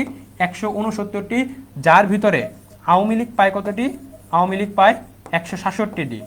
আওয়ামী লীগ কতটি পায়? 166টি। এই টাইপের প্রশ্ন এখন আসার সম্ভাবনা নাই বললেই চলে, কারণ আওয়ামী লীগ বর্তমানে আওয়ামী লীগ রিলেটেড বা শেখ মুজিব রিলেটেড কোনো প্রশ্ন আসবে না। জাস্ট দেখানোর জন্য যে এই টাইপের প্রশ্নগুলো যে অন্যান্য যে নির্বাচন অনুষ্ঠিত হয়েছিল 1954 সালের যে নির্বাচন অনুষ্ঠিত হয়েছে সেখান থেকে কিন্তু প্রশ্ন আসতে পারে, ঠিক আছে? এটা জাস্ট দেওয়ার জন্য দেওয়া হয়েছে যে এইগুলো একটু দেখে নিও। জাস্ট এই টাইপের প্রশ্ন আসবে না, খুব একটা আসবে না, এগুলো বোর্ড পরীক্ষা বা ফাইনাল পরীক্ষায় আসবে না। শেখ মুজিব এবং আওয়ামী লীগ রিলেটেড কোনো প্রশ্ন আসবে না। আচ্ছা, তাহলে এটা কি হবে? আওয়ামী লীগ কতটি আসন পায়? 166টি আসন পায়। তারপরের প্রশ্নে যাই আমরা, 42 নং প্রশ্নে। বাংলাদেশের জাতীয় পতাকা প্রথম উত্তোলন করা হয় কবে? 1 মার্চ 1971 সালে, 2 মার্চ 1971 সালে, 3 মার্চ 1971 সালে নাকি 4 মার্চ 1971 সালে? আচ্ছা, এই যে আন্দোলন 70 সালে যে নির্বাচন হয় সেখানে হলে আওয়ামী লীগ জয়লাভ করে। তারপরেও কি করে? তারপরে পাকিস্তান সরকার ক্ষমতার যে পালাবদল এটা নিয়ে টালবাহানা শুরু করে, যার কারণে বাঙালিরা বুঝতে পারে যে মানে এবার হলো গিয়ে মানে স্বাধীনতা আন্দোলন ছাড়া কোনো উপায় নাই। তো এরই পরিপ্রেক্ষিতে ঢাকা বিশ্ববিদ্যালয়ের বটতলায় 1971 সালের 2 মার্চ ছাত্রনেতা আসম আব্দুর রব তিনি কি করেন? তিনি মূলত বাংলাদেশের যে জাতীয় পতাকা, এই জাতীয় পতাকা কিন্তু উত্তোলন করেন। জাতীয় পতাকা উত্তোলন করেন কখন? 1971 সালের 2 মার্চ ঢাকা বিশ্ববিদ্যালয়ের বটতলায় ছাত্রনেতা আসম আব্দুর রব প্রথম বাংলাদেশের জাতীয় পতাকা উত্তোলন করেন। এভাবে কিন্তু প্রশ্ন আসতে পারে যে কোথায় এটা উত্তোলন করা হয়। উত্তর হবে কি? ঢাকা বিশ্ববিদ্যালয়ের বটতলায়। কে উত্তোলন করেন? আসম আব্দুর রব। এবং এটা উত্তোলন করেন কখন? 1971 সালের 2 মার্চ। কখন এটা উত্তোলন করেন? 1971 সালের 2 মার্চ। আচ্ছা, এই যে সাইড নোটগুলো দিয়েছি না, এগুলো হলো গিয়ে প্রশ্ন আকারে সুন্দর করে লিখবে, পাশাপাশি হলো গিয়ে সাইড নোটগুলো তোমাদের নোটের ভিতরে উল্লেখ করবে। বুঝতে পেরেছো? যারা এইগুলো কিন্তু সাইড নোটটা মানে উঠিয়ে নিবে। সাইড নোটগুলো কিন্তু খুবই গুরুত্বপূর্ণ। সাইড নোটগুলো যদি তোলো এবং প্রশ্নটা যদি তোলো তাহলে কিন্তু সব কিছু কভার হয়ে যাবে, ঠিক আছে? আচ্ছা, সবাই মারিয়া, নোমান, ফাহমিদা, মাহিদ, আচ্ছা সবাই সঠিক উত্তর দিয়েছো, ঠিক আছে। তারপরের প্রশ্নে যাই আমরা। অপারেশন সার্চলাইট কত তারিখে হয়েছিল? 22 মার্চ 1971 সালে, 23 মার্চ 1971 সালে, 24 মার্চ 1971 সালে, 25 মার্চ 1971 সালে। আচ্ছা, এই যে পাকিস্তানি সেনাবাহিনী কি করে, এই যে যখন হলো গিয়ে বাঙালিদের হাতে ক্ষমতা তারা দিল না, তার পরিবর্তিতে 1971 সালের 25 মার্চ তারা যে ঢাকার যে ঘুমন্ত জনগোষ্ঠী ছিল তাদের উপর ঝাঁপিয়ে পড়ে, যেটাকে তারা অপারেশন নাম দেয় কি? Operation searchlight. এবং এই অপারেশনের তারা হলো গিয়ে মূলত ঢাকার দিকে তত্ত্বাবধান কে করছিলেন, ঢাকার দিকে তত্ত্বাবধান করছিলেন মূলত রাও ফরমান আলী। ঢাকার যে অঞ্চলগুলো এই দিকে মূল নেতৃত্ব দিচ্ছিলেন কে, পাকিস্তানি জেনারেল রাও ফরমান আলী। তোমরা এটা মনে রাখতো কিভাবে যে এই যে ফরমান শব্দের অর্থ কি, ফরমান শব্দের অর্থ হলো আদেশ দেওয়া, তো ওই অপারেশন সার্চলাইটের আদেশ দিয়েছিলেন কে, রাও ফরমান আলী। এবং এটার মূল তত্ত্বাবধান কে করেছিলেন, মূল তত্ত্বাবধান করেছিলেন জেনারেল টিক্কা খান। মূল তত্ত্বাবধান কে করেছিলেন, মূল তত্ত্বাবধান করছিলেন জেনারেল টিক্কা খান। এটার মূল তত্ত্বাবধান কে করেছিলেন, মূল তত্ত্বাবধান করেছিলেন জেনারেল টিক্কা খান। এবং এই অপারেশন সার্চলাইটটা কখন হয়েছিল, 1971 সালের 25শে মার্চ রাতে। কখন হয়েছিল, 1971 সালের 25শে মার্চ রাতে। ঠিক আছে, সালেহা সঠিক উত্তর দিয়েছো, জেরিনও সঠিক উত্তর দিয়েছো। তারপরে বসে যাই আমরা। শেখ মুজিবের ঐতিহাসিক 7ই মার্চের ভাষণকে কোন সংস্থা বিশ্ব প্রামাণ্য ঐতিহ্য হিসেবে স্বীকৃতি দিয়েছে? UNHCR, UNESCO, UNICEF, UNFPA। আচ্ছা, এই যে সংস্থাগুলো দেখছো এগুলো হলো গিয়ে জাতিসংঘের সংস্থা। এবং শেখ মুজিবের যে 7ই মার্চের ভাষণ, এটাকে বিশ্ব প্রামাণ্য ঐতিহ্য হিসেবে স্বীকৃতি দিয়েছে কে, ইউনেস্কো। কে স্বীকৃতি দিয়েছে, ইউনেস্কো। এবং এটা স্বীকৃতি দেওয়া হয় কখন, এটার স্বীকৃতি দেওয়া হয় 2017 সালে। 2017 সালে তারা এটার স্বীকৃতি দেয়। এই টাইপের প্রশ্ন আসার সম্ভাবনা কম, কিন্তু এগুলো না দিলে আসলে মানে পুরো চ্যাপ্টারটাই আসলে বাদ পড়ে যায়, বুঝতে পারছো? মানে কিছু জিনিস তো আর বাদ দেওয়া যায় না ইতিহাসের। তো এই নিরপেক্ষ দৃষ্টিভঙ্গি থেকে এগুলো হালকা হালকা দেখে নিবা, ঠিক আছে? আচ্ছা, তারপরে বসে যাই আমরা। মুজিবনগর সরকারকে শপথ বাক্য পাঠ করান কে? অধ্যাপক মোজাফফর আহমেদ, অধ্যাপক ইউসুফ আলী, আব্দুল হান্নান, মনির সিং। যখন হলো গিয়ে পাকিস্তান সরকার পাকিস্তান ক্ষমতার পালাবদল চাচ্ছিল না, নির্বাচনের পরেও ক্ষমতা দিচ্ছিল না, তখন কি হয়, বাংলাদেশ একটা সরকার গঠন করে যার নাম কি ছিল, মুজিবনগর সরকার। এই মুজিবনগর সরকারের কারা কারা ছিল এটা একটু দেখে নিবা, যে প্রধানমন্ত্রী কে ছিল, অর্থমন্ত্রী কে ছিল, তারপরে হলো কৃষি মন্ত্রী কে ছিল, এই জিনিসগুলো একটু দেখে নিবা। তো এই মুজিবনগর সরকারটা গঠিত হয় কখন? এই মুজিবনগর সরকার গঠিত হয় 1971 সালের 10ই এপ্রিল। গঠিত হয় কখন? 1971 সালের 10 এপ্রিল। কখন এটা গঠিত হয়? 1971 সালের 10ই এপ্রিল। এবং তার 7 দিন পরে শপথ গ্রহণ করে। শপথ গ্রহণ করে কখন? 1971 সালের 17ই এপ্রিল। কখন এই মুজিবনগর সরকার শপথ গ্রহণ করে? 1971 সালের 17ই এপ্রিল। 1971 সালের 17ই এপ্রিল কি করে? এই মুজিবনগর সরকার শপথ গ্রহণ করে। এবং এই যে শপথ বাক্য যে পাঠ করানকে অধ্যাপক ইউসুফ আলী। অধ্যাপক ইউসুফ আলী এই মুজিবনগর সরকারকে শপথ বাক্য পাঠ করিয়েছিলেন। কোন একটা সরকার গঠিত হলে কি হয়, শপথ বাক্য পাঠ করে। এই মুজিবনগর সরকার গঠন হওয়ার পরে শপথ বাক্য কে পাঠ করিয়েছিলেন? শপথ বাক্য পাঠ করিয়েছিলেন অধ্যাপক ইউসুফ আলী। ওকে, বাড়ি দিনাজপুর। ওকে, ঠিক আছে, হ্যাঁ ওনার বাড়ি দিনাজপুর। মারিয়া সঠিক উত্তর দিয়েছ, সালেহা, মাহিদ। ওকে, সবার তো ঠিক আছে, তোমরা ভালোই পারো, দেখা যাচ্ছে যে ভালোই পারো, তোমরা তো সবাই গোল্ডেন এ প্লাস পাবা। ওকে, তারপরে বসে যাই আমরা। মেজর জিয়াউর রহমান কোন সেক্টরের সেক্টর কমান্ডার ছিলেন? 1 নং, 2 নং, 3 নং নাকি 4 নং? এই যে সেক্টর কমান্ডারগুলো, এগুলো খুব ভালো করে দেখতে হবে, কারণ এখন হলো গিয়ে সেক্টর কমান্ডার থেকে বা এই যে শেখ মুজিবের সাথে যেসব জিনিসের কানেক্টেড নাই সেই জিনিসগুলো থেকে প্রশ্ন বেশি আসার সম্ভাবনা আছে। পাশাপাশি জিয়াউর রহমান থেকে একটু ভালো করে দেখতে হবে প্রশ্নগুলো, সেখান থেকে প্রশ্ন আসতে পারে। এখন প্রশ্ন আছে যে জিয়াউর রহমান কোন সেক্টরের সেক্টর কমান্ডার ছিলেন? আমরা জানি যে এই যে পুরো বাংলাদেশকে মুক্তিযুদ্ধের যাতে সুবিধা মতো পরিচালনা করা যায়, এজন্য বাংলাদেশকে 11টা সেক্টরে ভাগ করা হয়। এর মধ্যে জিয়াউর রহমান কোন সেক্টরের সেক্টর কমান্ডার ছিলেন এবং তিনি কোন সেক্টরে যুদ্ধ করেছিলেন, এটাও গুরুত্বপূর্ণ। সালেহা বলছো 2 নং সেক্টর।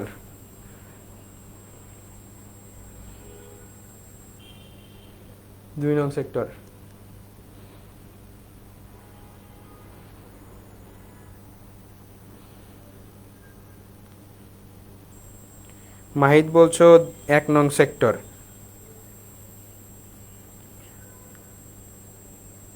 কয় নং সেক্টরের সেক্টর কমান্ডার ছিলেন বলো?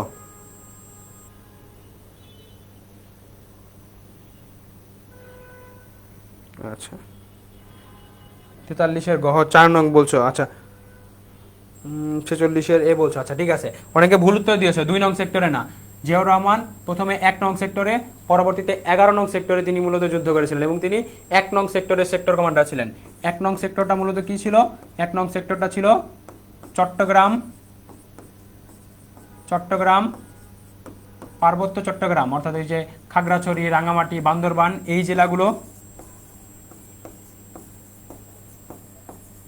এবং চট্টগ্রাম, পার্বত্য চট্টগ্রাম এবং হলো গিয়া ফেনী নদী পর্যন্ত যে অঞ্চল, সেই অঞ্চল ছিল 1 নং সেক্টর। এই 1 নং সেক্টরের সেক্টর কমান্ডার কে ছিলেন? মেজর জিয়াউর রহমান এবং মেজর রফিকুল ইসলাম। জিয়াউর রহমান এবং রফিকুল ইসলাম। তাহলে মেজর জিয়াউর রহমান কয় নং সেক্টরের সেক্টর কমান্ডার ছিলেন? 1 নং সেক্টর। এই টাইপের প্রশ্নগুলো দেখছো, এই টাইপের প্রশ্নগুলো কিন্তু আসার সম্ভাবনা বেশি এখন। এই টাইপের প্রশ্নগুলো এখন আসবে, এইগুলোতে একটু বেশি গুরুত্ব দিতে হবে। শেখ মুজিব বাদ দিয়ে এখন হইলো গিয়া জিয়াউর রহমান নিয়ে একটু বেশি পড়াশোনা করতে হবে। ওকে, ঠিক আছে, আমরা তারপরে প্রশ্নে যাই। 47 নং, শহীদ বুদ্ধিজীবী দিবস কোনটি? 21শে ফেব্রুয়ারি, 27শে ফেব্রুয়ারি, 14ই ডিসেম্বর, 16ই ডিসেম্বর।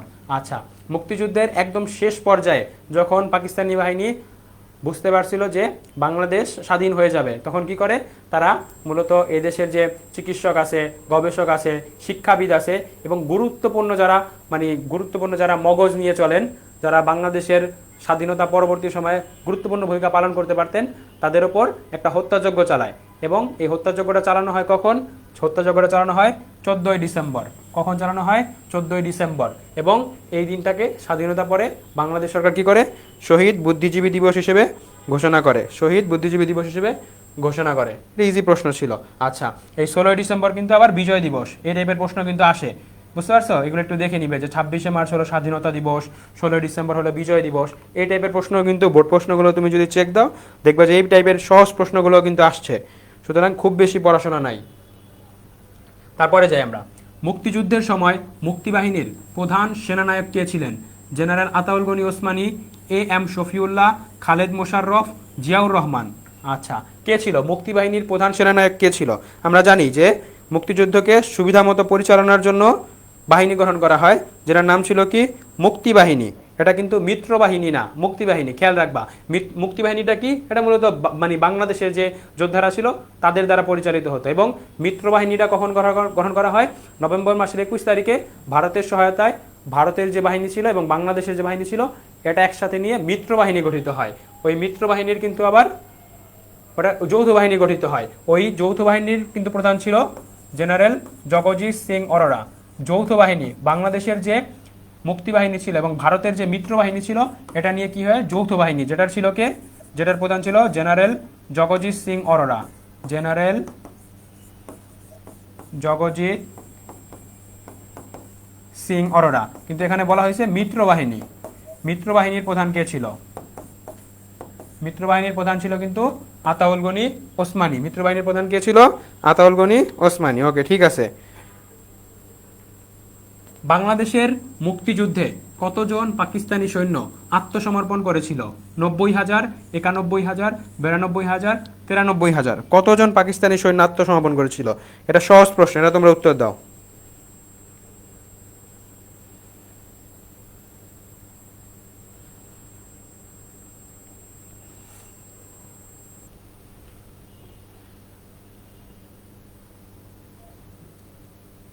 এটা তোমরা উত্তর দাও, এটা খুব সহজ প্রশ্ন।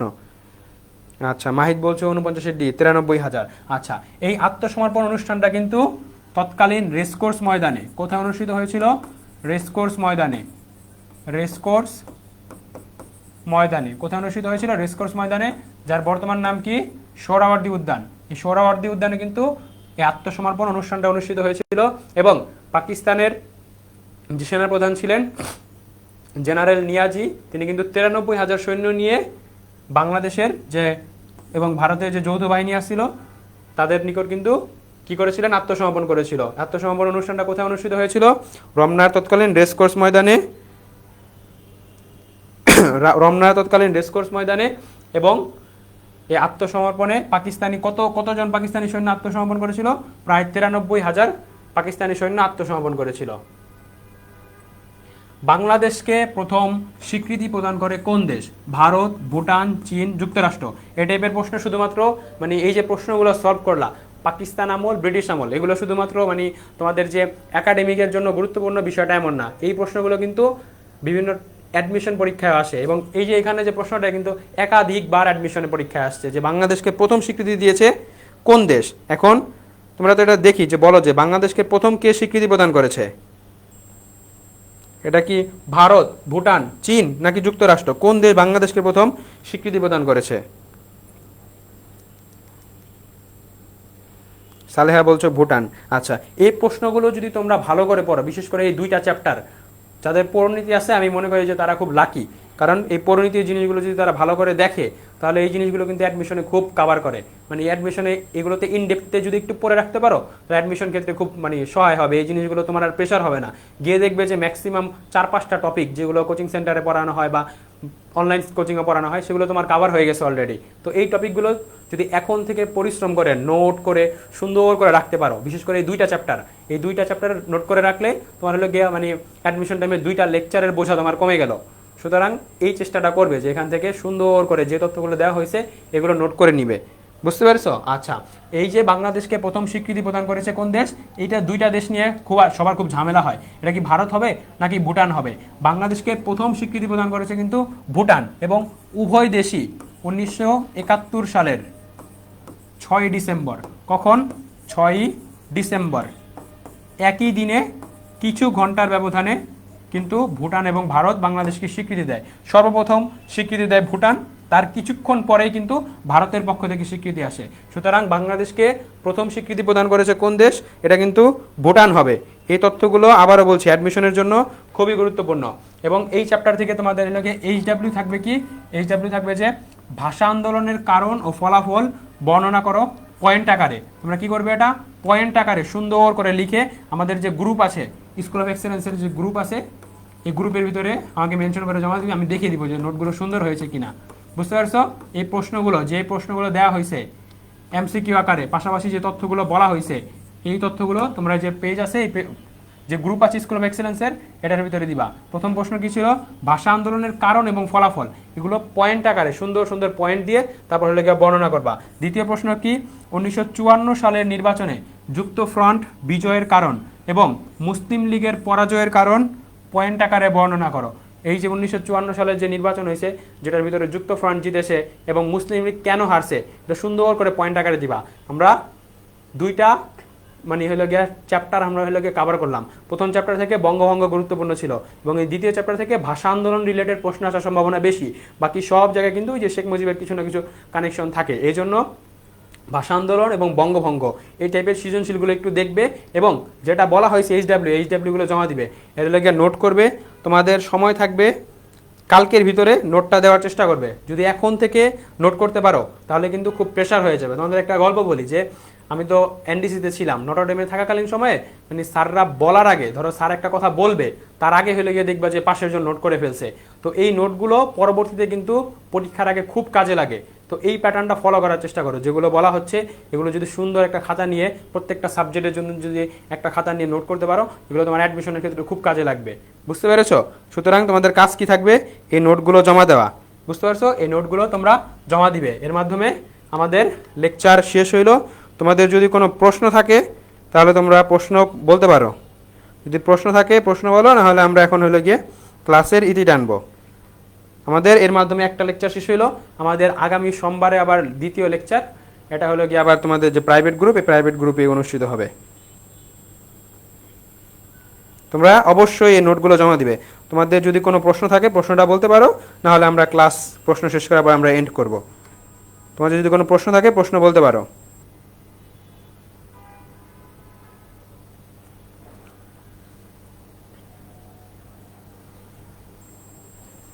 যদি কারো কোনো প্রশ্ন থাকে স্পেসিফিক প্রশ্ন করতে পারো এখন।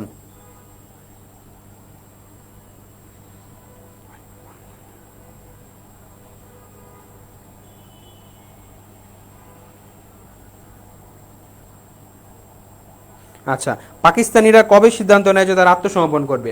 মূলত মানে যুদ্ধেরা তো সবসময় একই রকম ছিল না, অর্থাৎ মানে যুদ্ধের প্রথম পর্যায়ের দিকে কিন্তু একটা ধীরগতির ইয়াটা ছিল। কিন্তু যখন হলো গিয়া এই যে ভারত এবং হলো গিয়া বাংলাদেশের যৌথ বাহিনী গঠন হয়, তার পরিপ্রেক্ষিতে কিন্তু মানে পাকিস্তানিরা প্রেসারে পড়ে যায়। এক তো হলো গিয়া যে ভৌগোলিক দূরত্ব ছিল, এত ভৌগোলিক দূরত্ব যে অস্ত্র নিয়ে আসবে, খাবার নিয়ে আসবে, এটা খুব কষ্টসাধ্য ছিল। তো যৌথ বাহিনী যখন আক্রমণ করা শুরু করে তীব্রভাবে, তো সেই সময় পর্যন্ত কিন্তু মানে একদম ঘায়েল হয়ে যায়। প্রথম দিকে ওইরকম হয় নাই, কিন্তু যখন ভারত এটার ভিতরে টোটালি ইন্টারফেয়ার করে, তারপরে হলো গিয়া মেনলি এই 21 নভেম্বরের পর থেকে মূলত হলো গিয়া তারা একটু একটু দুর্বল হতে শুরু করে। এবং মূলত হলো গিয়া দুর্বলটা হয়েছিল 6 তারিখের পরে, যখন হলো গিয়া ভারত স্বীকৃতি দিয়ে দিল বাংলাদেশকে। তার মানে ভারত চাইছিল এখানে একটা রাষ্ট্র হবে, এটা যেভাবেই হোক, ভারতের সেনা মারা যাক, ভারত যেভাবেই হোক চাইছিল যে এখানে একটা রাষ্ট্র সৃষ্টি হবে। এর 6 ডিসেম্বরের যে ঘোষণা, এই ঘোষণার মাধ্যমে কিন্তু প্রকাশ পাইছে। তো এরপরে এই 6 ডিসেম্বরের পর থেকে কিন্তু যুদ্ধটা তীব্র হয়। এবং তোমরা যদি এলে গিয়া মানে স্টেটমেন্ট দেখো, দেখবে যে জেনারেল নিয়াজি 13 তারিখে এই হলো গিয়া মানে মানে দম্ভের সাথে বক্তব্য দিয়েছিল যে আমরা হইলো গিয়া হয় এখানে মারা যাব, নাইলে হইলো গিয়া আমরা এখানে শহীদ হয়ে যাব, কিন্তু আমরা এই অঞ্চল ছাড়বো না। কিন্তু এরপরে কিন্তু প্রেসারে পড়ছিল, ওই ভারত কিন্তু ভালো প্রেসারে রাখছিল। এরপরে হইলো গিয়া মানে এই মূলত যৌথ বাহিনী যখন গঠন হয়, বিশেষ করে যখন ভারত স্বীকৃতি দিয়ে দেয়, তারপর থেকে হইলো গিয়া প্রেসারে পড়ছিল তারা।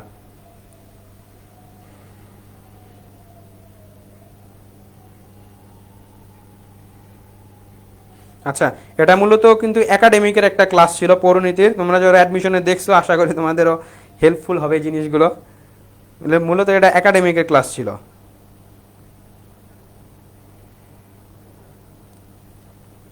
মূলত একাডেমিকের পৌরনীতি ক্লাস ছিল। আচ্ছা, তোমাদেরকে ধন্যবাদ। ইনশাআল্লাহ আবার দেখা হবে তোমাদের সাথে আগামী সোমবারে। আসসালামু আলাইকুম।